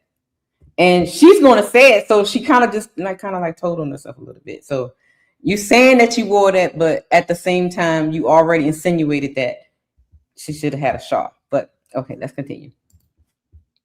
It was plenty of women in there with a strapless dress on, and it was for the setting. It was nothing unholy or nothing inappropriate about it. Now, maybe she could have thrown on a shawl. I think maybe she could have thrown on a shawl, because I guarantee you 9 times out of 10, most of the women that was at that event at your church, they had a shawl. Mm-hmm. They had a throw over their arms. I mean, if you go into a holiness church, a church that believe in the word, now if you go into one of those non-denominational church that do what they want to do, and that's something totally different. That's a whole other conversation. It depends on what kind of church you're going to. I think the why everybody's so mad is because her shape. If she was built like, if she didn't have that shape, I don't think anybody would have a problem with it. I disagree with that. I disagree. I don't think it has a lot to do with the shape. I think it has to do with the presentation, the illusion of flesh. And for me, the fact that on the dress, it was like a clear bullseye to her coochie.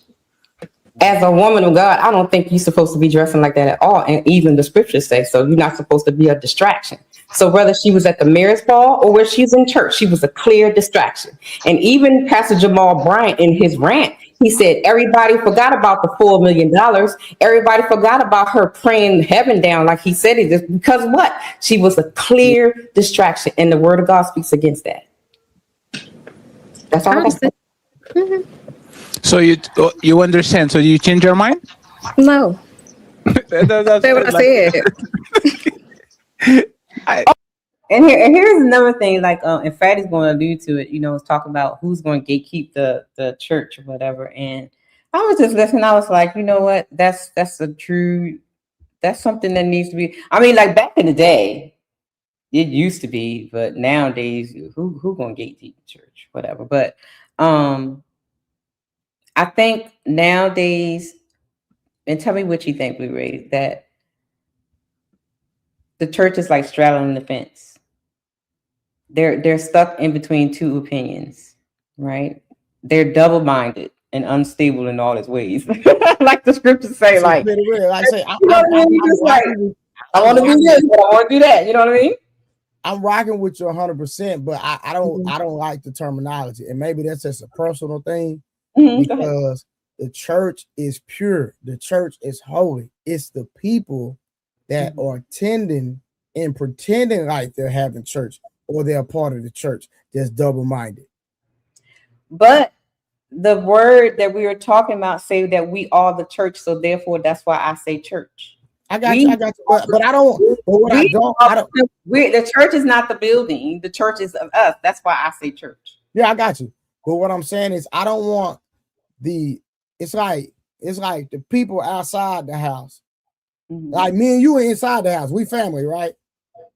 So me and you can have disagreement, but when we're in front of everybody else, we don't want to accord. So what I want to educate everybody on is when we having these conversations right here, is that, hey, if you see somebody that call themselves a believer, they call themselves a Christian, and they not walking according to this book, I'm not talking about perfect. I'm talking about being mature, because the word perfect in the Bible means mature. It means that, hey, if I have two opposing decisions, I have a decision to do right, I have a decision to do wrong. 9 times out of 10, I'm gonna do right. Right. There's always a possibility I'm gonna do wrong, because we all gonna always miss the mark sometime, right? So believers are not perfect in where they have no blemish, and that's what the blood of Jesus is for, right? So people have to understand that when you see people blatantly living a disregarding God and His word, then you need to question if that person is a part of the church. You need to question if that person is really a Christian. You need to question if that person really a believer. But when I'm talking about the church, I'm talking about the the institution and the organization of church, the leadership of church, when I'm saying it, because they are the ones that are driving the inconsistencies. They are the ones that are driving the straddling of the fence, because the people are the sheep and they are the shepherd, and the sheep is going to follow the shepherd. Yeah. So if you have you have some pastors that are teaching and preaching holiness and righteousness, and then you have another one that's teaching something totally different. It can be very confusing, and I think that's the problem, because how can you say in one breath we ought to be modest, and then say in the next breath it's okay for you to be half naked? That agree. Doesn't work. That's and then the Bible says you shouldn't be the author of confusion.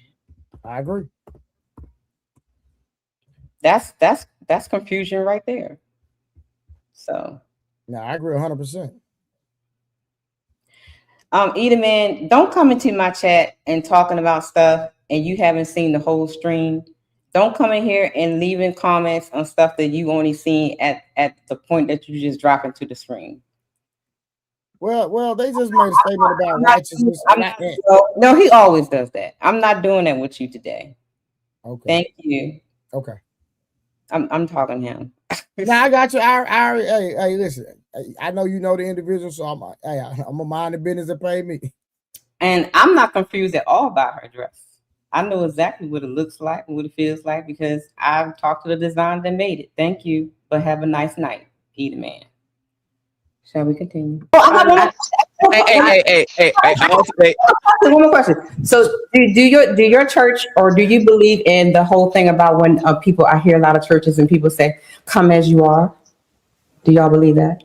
I think a lot of people, I absolutely believe it, but I think a lot of people take that scripture out of context. God was not talking about what. Well, first of all, there is no such scripture in the Bible that says, "Come as you." Now, it was very interesting that the woman at the bottom, Summer, is a pastor's wife, and she was just agreeing about that scripture. You are a pastor's wife of how many years, and you are agreeing to a scripture that doesn't exist? I'm trying to figure out why she dressed like that, but okay, let me mind my business. She was agreeing to a scripture that does not exist. I was like, wow. that was interesting when I went back to watch. I was like, she agreeing with her? What? No such scripture. You are. I need y'all to please. No, it is not. There is no scripture in the 66 books of the Bible says, the Lord God, or Jesus said, "Come as you are." That same came. And Rose got mad at me now. Shout out to Rose. Mad at you. She look at her face. She's not happy with Missy. She's like, "Red, I don't like you no more." She don't like me no more, y'all. About in the church when they went from holiness and being righteous to this prosperity preaching and accepting anyone in the church. That's when the "come as you are" came about. But isn't this the definition of what a lot of women do with the church and God, where they try to repackage themselves and they're still unholy women? There's two verses, right? There's a Matthew 5:28 that says, "But I say unto you that whoever looks it on a woman to lust after her hath committed adultery with her already in his heart," right? And then there's another one in 1 Timothy 29. "In like manner also, that women adorn themselves in modest apparel with shamefacedness and sobriety, not with broidered hair or gold or pearls or costly array." So if you're supposed to dress a certain way to be a Christian woman and a righteous woman and godly woman, when does it change when you go to different environments? She can still dress modest when she goes in these environments, but both those people, the preacher and that woman, are living in straight contradiction of what they're preaching and when you're supposed to practice it. And that's why a lot of people are stepping away from the church, because we're making the church be what we want it to be instead of actually following the word. Well, no, I think a lot of people are stepping away from the church because they're not there for what they're supposed to be there for in the beginning. They're there for people. They're not there for. Rose, then you say Rose, look how you quickly said that, and I said the same thing you're saying. If they're not practicing what they preach, aren't they there for the wrong reasons? Right. Absolutely. Come on, Rose. But this is what I mean. Why we respond so fast to go away what the person is saying when most of what everybody has been saying is similar, but we just want to go against what someone's saying because we're all kind of saying the same thing until we want to make it seem like we're not saying the same thing. That's what. What do you think about Ali saying? You know, me and Ali, that's my brother. We bump heads on a lot of stuff. Right. So you know what I'm saying? We be bumping heads, especially on this. But Ali be on point a lot though when it comes to the Bible. So I can't, I can't argue with him on that for sure. All right. I just want to get to when Crimson Cure comes on the panel. Oh, she comes on the panel? Uh-huh. Okay. I'm actually cyber screaming. I mean, however you do, I'm simulcasting. And 30K, he on my side. He wanted to come up. I told him to come on your women. Your side. I think control. Uh-oh. Did I? You know what I did? I surely did. I cut it off before I got it on here. All right, 30K, you got to come on Red Lipstick Vibe channel, and then the link is pinned to the top because he said he wanted to speak on it, so he got to come up on your side. You gotta come on now because I don't do all night long. I get in trouble, child. Huh? I don't do all night long panels. And so if anybody got an opinion, you got like a few minutes to come up and say your piece because I don't do the long streaming like y'all people be up all night long. Yeah, I just started streaming like a week or two ago. I just now started doing this. Y'all was doing the most. I was like, hold on, I gotta go back to the stream because I think I cut it off before I recorded it. Dun, dun, dun, dun. Y'all better come on if you want to hit the link, y'all. Yeah, I'm just entertaining the people, Pretty Red. That's all.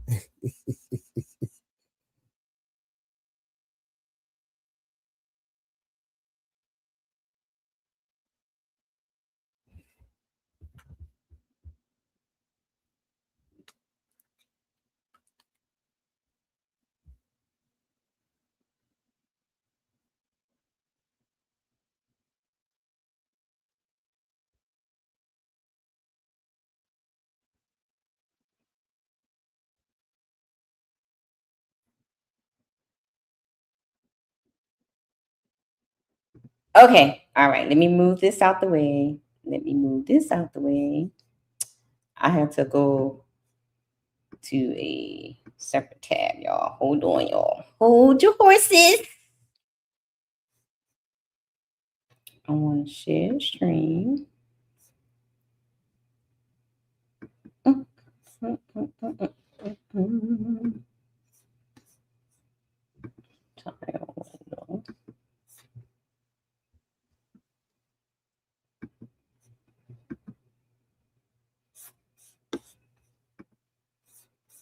Got it. Okay. Okay, here we go, y'all.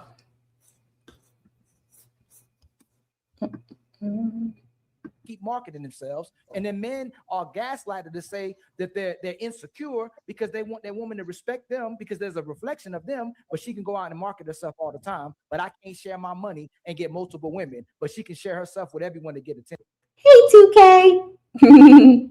2K's in the house. Hey, darling. I think he in the same city I'm in. If these pastors, I don't know him personally, but I've seen him. I know I'm in Dallas. Huh? 2K. Yeah, I'm in Dallas. I think I seen him. I don't know him like that, but I've seen him like on streams and stuff. 2K something else, y'all. Nah, he funny though for sure. That's my boy. All right, here we go. And Crimson's about to speak now. Liking pictures of women dressing just like this, y'all woman will be all supporting the wife. This is a dishonor. Why is this pastor liking the picture of woman dressing in a see-through dress? Right? The man can go ahead and like all these women that are doing just like this, but she can dress to get the attention of all the men in the planet because this is what we're talking about. This is what I listen with one foot in, one foot out. I don't care if you are a hoe. I don't care if you're a secular woman. I don't care if you dress very like. Go ahead and be Amber Rose. Do the slut walk. Own it. Don't do that. And then once you are later, you say, yes, Crimson. Yes, you are right. I should dress modestly. Amen. No, stay over there. Stay over there. You want to do the best of both worlds. So once you are with certain people, you dress a certain type of way. And once you are with the respectable people, now you are trying to be a chameleon and try to move on the direction. No, you did what you did. Go sit on that table. Don't go and ruin the reputation of women that do that on a daily. That's trash. Go ahead and interrupt it. Can I just real quick? I just want to be able to respond. It's never real quick, Dom. You're not going to. I was not justifying her dress. Summer was asking about if the lines were moved up, would that make a difference? She asked you the question. You didn't answer the question. You said that it wasn't a justified question. Yes, I did. I explained why the question was justified. And then you started acting as though I justified the dress when I didn't. I was saying that her question makes sense, moving the lines up, that is like a good question. Our question doesn't. Our question is not a fair question because we are not fashion designers. What she has to do is go on ChatGPT and say, hey, ChatGPT, but respectfully, if I can see it, time, if that's what you believe, and that's for just letting me up to move on the direction. No, you did what you did. Go sit on that table. Don't go and ruin the. You're not going to. I was not justifying her dress. I explained why the question was justified, and then you started acting as though I just not fashion designers. What she has to do is go on ChatGPT and say, "Hey, ChatGPT."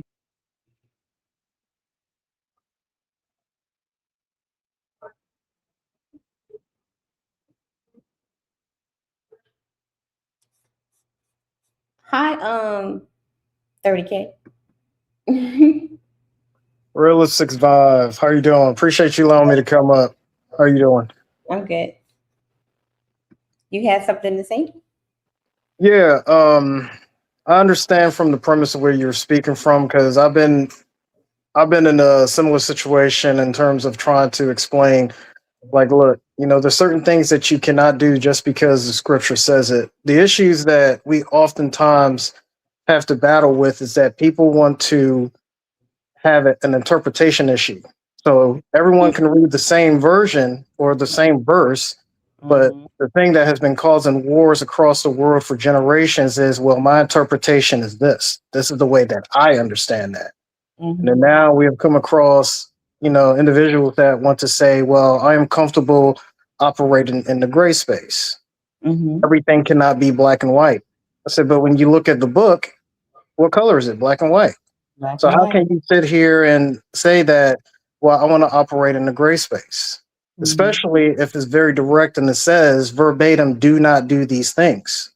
So we're coming across issues where people are trying to prove to you their doctrine or their understanding or their ism is saying that, hey, well, just like how you called it out, well, it says this, where you said, well, it does not say that. And it's like now we having to deal with individuals that are now starting to fill the scripture where it says that in the last days, many people will come and deceive many. And I don't understand how individuals are not reading that verbatim and saying that, oh, well, maybe this person is trying to deceive me, because the scripture also says we will know them by their fruits. So when you see the actions of these individuals and you're trying to give them a pass, that in itself shows exactly who that person is. So when a person is trying to give another person a pass, then you have to look at them accordingly, just so that you're not putting yourself at a point of contention. Yeah, I totally agree with what you're saying. And it was so interesting. Did y'all hear about that? Getting to when you said that people are not reading the word for themselves and stuff and different interpretations. Back in August and September, where this African pastor was saying that the rapture was coming. Yeah, the rapture was.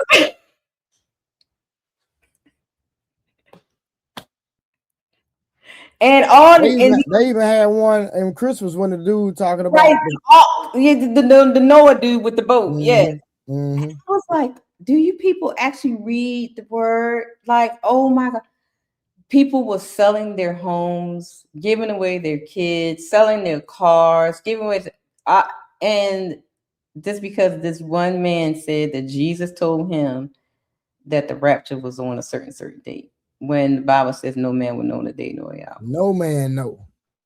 Not even the son of. He said even I won't even know. But it just went.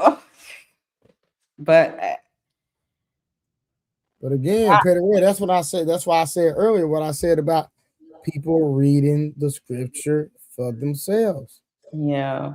People are giving the church a bad rap because they're not understanding, they're not reading, they're going off what they heard, they're going off what they see. No, you have to open up that book and read it for yourself so you can understand what is truth and what is not. If not, you will be deceived every time.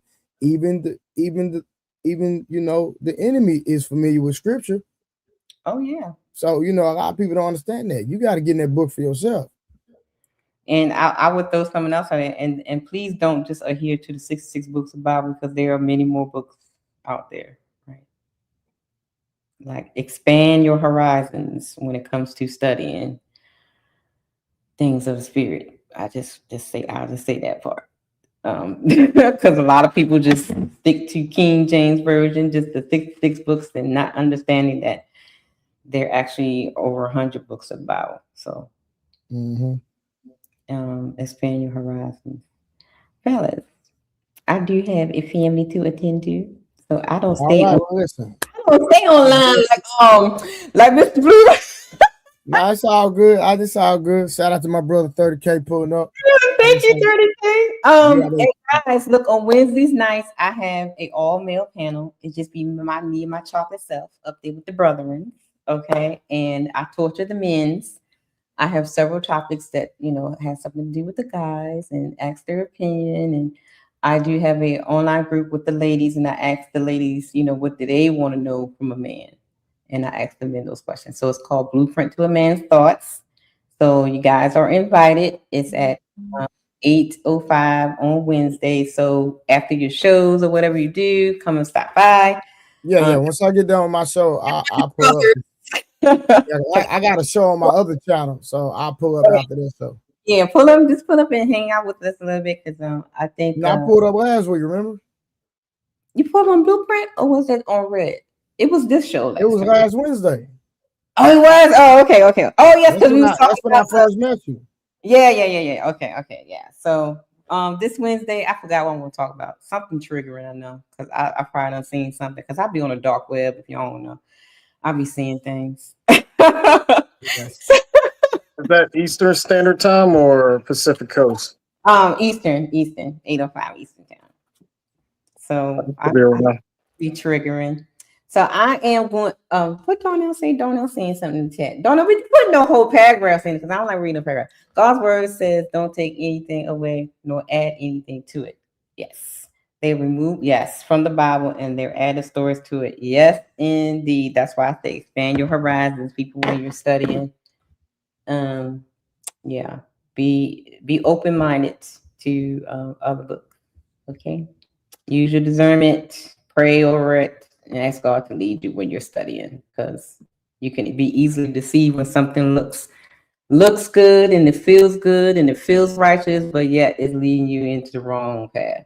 So be mindful when you're studying, and be mindful when y'all listen to these crazy preachers too, because they be leading y'all off the cliff. Y'all just be following. We found off the cliff and stuff. I can't. Like, well, 1 John chapter 4. I tell people that is not where pastors are immune to that. Test every spirit, good or bad. That includes pastors. Right. Pastor, okay. Hey, this was fun. Great discussion. But it's time to shut it down. We are sleepy. It is time to end the show. But first, let us hear your final thoughts. Let's shut this down, but first, let's get these final thoughts. Thank you, Jennifer, for pulling up on me. You know, the ladies are scared to come over here. Why they be scared to pull up? Cause I be, chastising. Oh, that's what you be doing. You be putting Belter. I be chastising. I get called the man, me, the big, that's me. I be chastised. I mean, what's right is right, what's wrong is wrong. That's how I see it.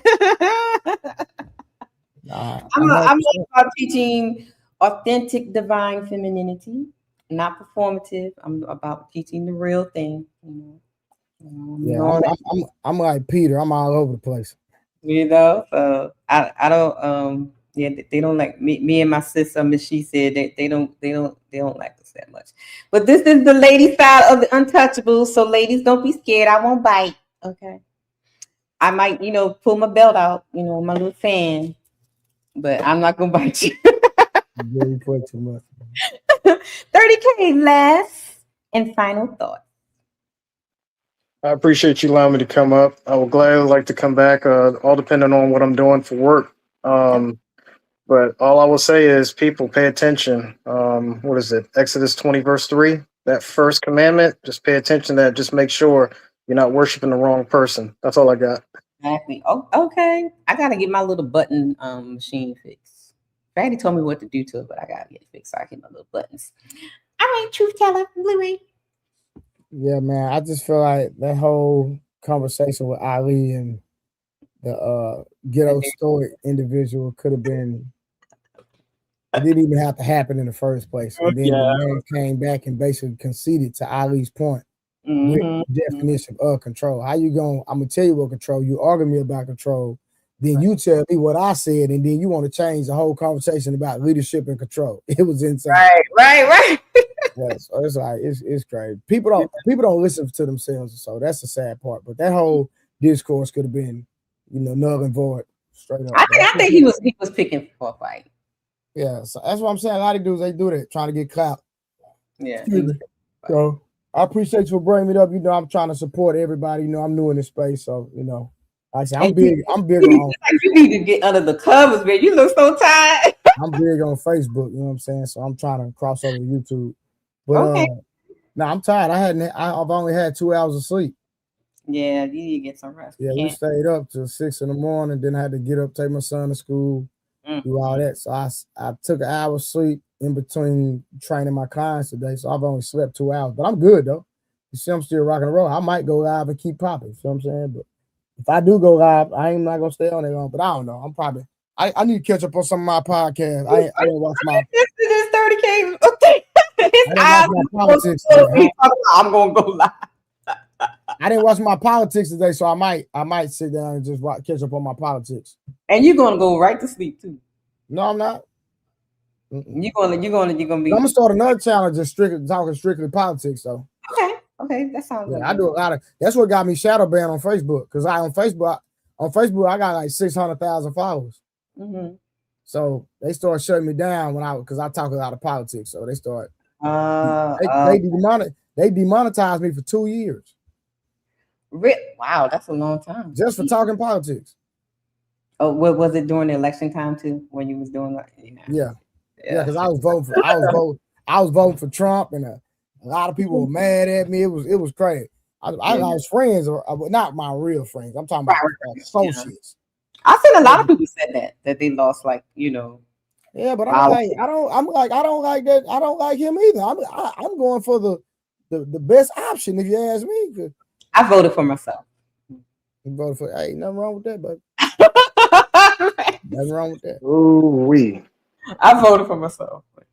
I started to put what's his name? I started to put Little Woody on the. You play too much. Just to be. Hey, we got to get involved now. Listen, one thing about those people, we can't sit back and complain about what these people doing to us, and we're not creating no. I used to do my local. Yeah, we need to touch every aspect. We need to vote in every aspect. We need to start getting some PACs like APAC, and and create some movements. We spending the money every year, but the money just going in the wrong direction. But I know I'm changing the subject, but no. I talk a lot about this on my Witching Hours show. On what? Witching Hours. Jeez. Okay. I know me and 30K probably have a great conversation about this. I do the stuff on Witching Hours show. It's Saturday morning at 2 a.m. 2:15 okay. in the morning. I talk a lot about politics and conspiracy theories and spiritual things and hoodoo, voodoo, and all that kind of stuff. Yes. Okay. So that's when I do that kind of stuff. But yeah. Well, listen, I know you gotta get to your family. I gotta get to the super chats and My stuff. son- I gotta get downstairs. My son is already shot. Go downstairs. My son ate all the candy out the candy bowl. So I just gotta go turn his humidifier on while he sleeps. So all right, guys. Thank you so much. Appreciate it, 30K. I have to talk. All right, I'm heading back. It's time for the super chats.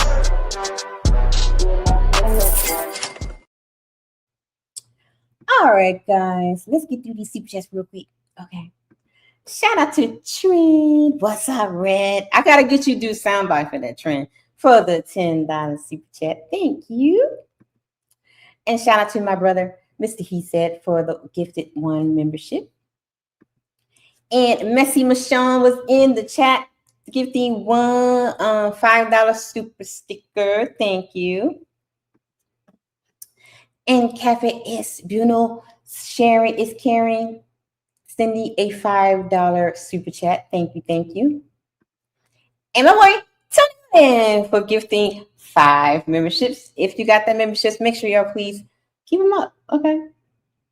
So I'll be putting out some new emojis this weekend because we got a few slots open. So I'll put some new emojis up.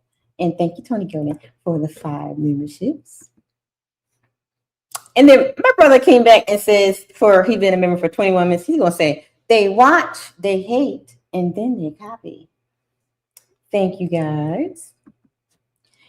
Then a Cafe Espruno says, for $5, I'll catch the replay. Have a good rest of the show. And then he or she ended up coming back anyway. And 2K shows up, been a member for 2 months, and says, please. I think he's talking about something that we was watching. Thank you, everybody, for tuning in on tonight. Thank you, everybody that came over from the raid. And thank you guys for hitting the like button. And thank you guys for sharing the screen. And thank you guys for all those that subscribe to the channel. Thank you. I am on my way to 4,000 subscribers. Hey, me. So I'm excited about that. Do I have my little thing? Okay, let me say thank you, guys. All right, where is it? Oh, here it is. Where's my little thing at, y'all? Oh, there's the $5. No thoughts. I done lost it. I had a little song for y'all, but here we go. Are these beautiful? Thank you for the super chats. Now I can buy these red bottoms. Oh, thanks for the cash apps. Now I can buy all these paper towels. Thank you guys for everything, the super chats and the cash apps. And so now I can go to Sam's Club and buy a case of paper towels for Mr. Caleb. Okay. What's coming up this week? Wednesday is Blueprint to a Man's Thoughts. It's a show where I host a panel of men. And I torture them. I trigger them from a woman's point of view. And, they get me like, you know the answer. Why I gotta do this? Then on Saturday morning I think I'm probably going to do it at 2 a.m. maybe. Witching hours. We didn't do witching hours in 2 weeks. I had some things. I've been on the dark web. I saw some things. I saw something. Okay. So, yeah, we're going to talk about some things because, Miss Erica Kirk, honey. I'm looking at Miss Erica Kirk sideways, baby. Allegedly. I just go say allegedly. What else? I think tomorrow tribe activity on A Tribe Called Harris. I will be over there supporting my brother and sis. It looks like they're gonna be talking about coochie. I mean, literally, that's what the title says.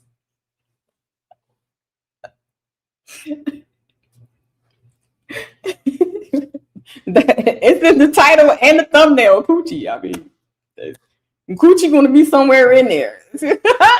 Shout out to my brother and sis. Oh, we got another super chat. And speak for the $5, it says for the collection plate. Thank you so much, darling. Coochie's in the title, it's in the thumbnail, so Coochie is somewhere in there. They're gonna be shout out to brother and says Coochie's there somewhere. Okay. So all those who want to hear about Coochie, what is it? I don't know. Something about bad kids come from bad Coochie. Something like that. Just tune in and then you understand.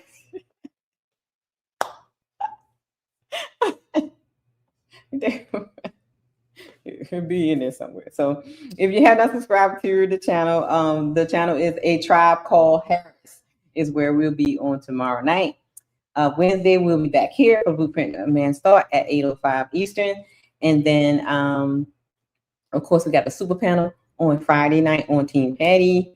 I'm not sure if he's going to do a smoke show on Saturday, Cerebral Saturday on Mr. He Says channel. And I am working on a series for the ladies on femininity. So look for that. That's coming up soon. And we'll be back here on Saturday morning during witching hours. And we're going to talk about some conspiracies.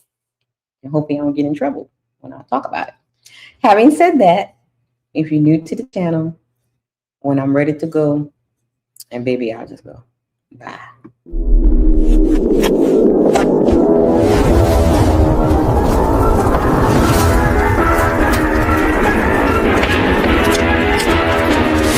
Really, y'all don't know this, y'all in danger. I'm a threat. I'm a gamble with your life, cause you know that it's a bet. You know I ain't letting up, my foot is on your neck. Take my word for it, this a promise and a threat. Really, y'all don't know this, y'all in danger. I'm a threat. I'm a gamble with your life, cause you know that it's a bet. You know I ain't letting up, my foot is on your neck. Take my word for it, this a promise and a threat. I ain't never really wanna flex my gifts, but I think it's my time. Let me check my wrist. You can never get my shine, I'ma keep on grinding till I reach the top. When it's just in my jeans and I ain't looking back, cause I'm feeling like Chris, bro. They can never slow me down, but they need to hate me, now I'm feeling like Chris. Rock with the team, cause you know that we winning, we with it, we going, we flowing again. I might just go by a Benz, I might just blow my advance, whoa. I did it all for the feeling, alive but I'm making a killing. I'm gonna break every ceiling, cause I need a million, but I don't need your money, you can pay me in respect. Cause once I do it big, what's to follow is a check. I need 100 bags, nothing more, nothing less. And the ops feel away, cause I'm next, I'm a threat. Oh yeah. Really, y'all don't know this, y'all in danger, I'm a threat. I'm a gamble with your life, cause you know that it's a bet. You know I ain't letting up, my foot is on your neck. Take my word for it, this a promise and a threat. Really, y'all don't know this, y'all in danger, I'm a threat. It's a gamble with your life, cause you know that it's a bet. You know I ain't letting up, my foot is on your neck. Take my word for it, this a promise and a threat. I been feeling spectacular, flow so sick it's hazardous. Y'all still suck like Dracula. Sick this beat, let's back it up. And I don't care about critics, cause they talk too much, and I know that I gotta keep on grinding, finding myself. I ain't gonna stop until I know I had enough. Mama, I made it, I know that they see me. I'm popping these bottles just like I'm a genie. I'm glad that you made me. It's all in my DNA. I'm on my teeth like I'm working for Frito-Lay. And bet it bag on myself. I don't do it for my health. Every threat is a champion. Got the title, need a belt. I don't need your money, you can pay me in respect. Once I do it big, what's to follow is a check. I need 100 bags, nothing more, nothing less. And the ops feel away, cause I'm next, I'm a threat. Oh yeah.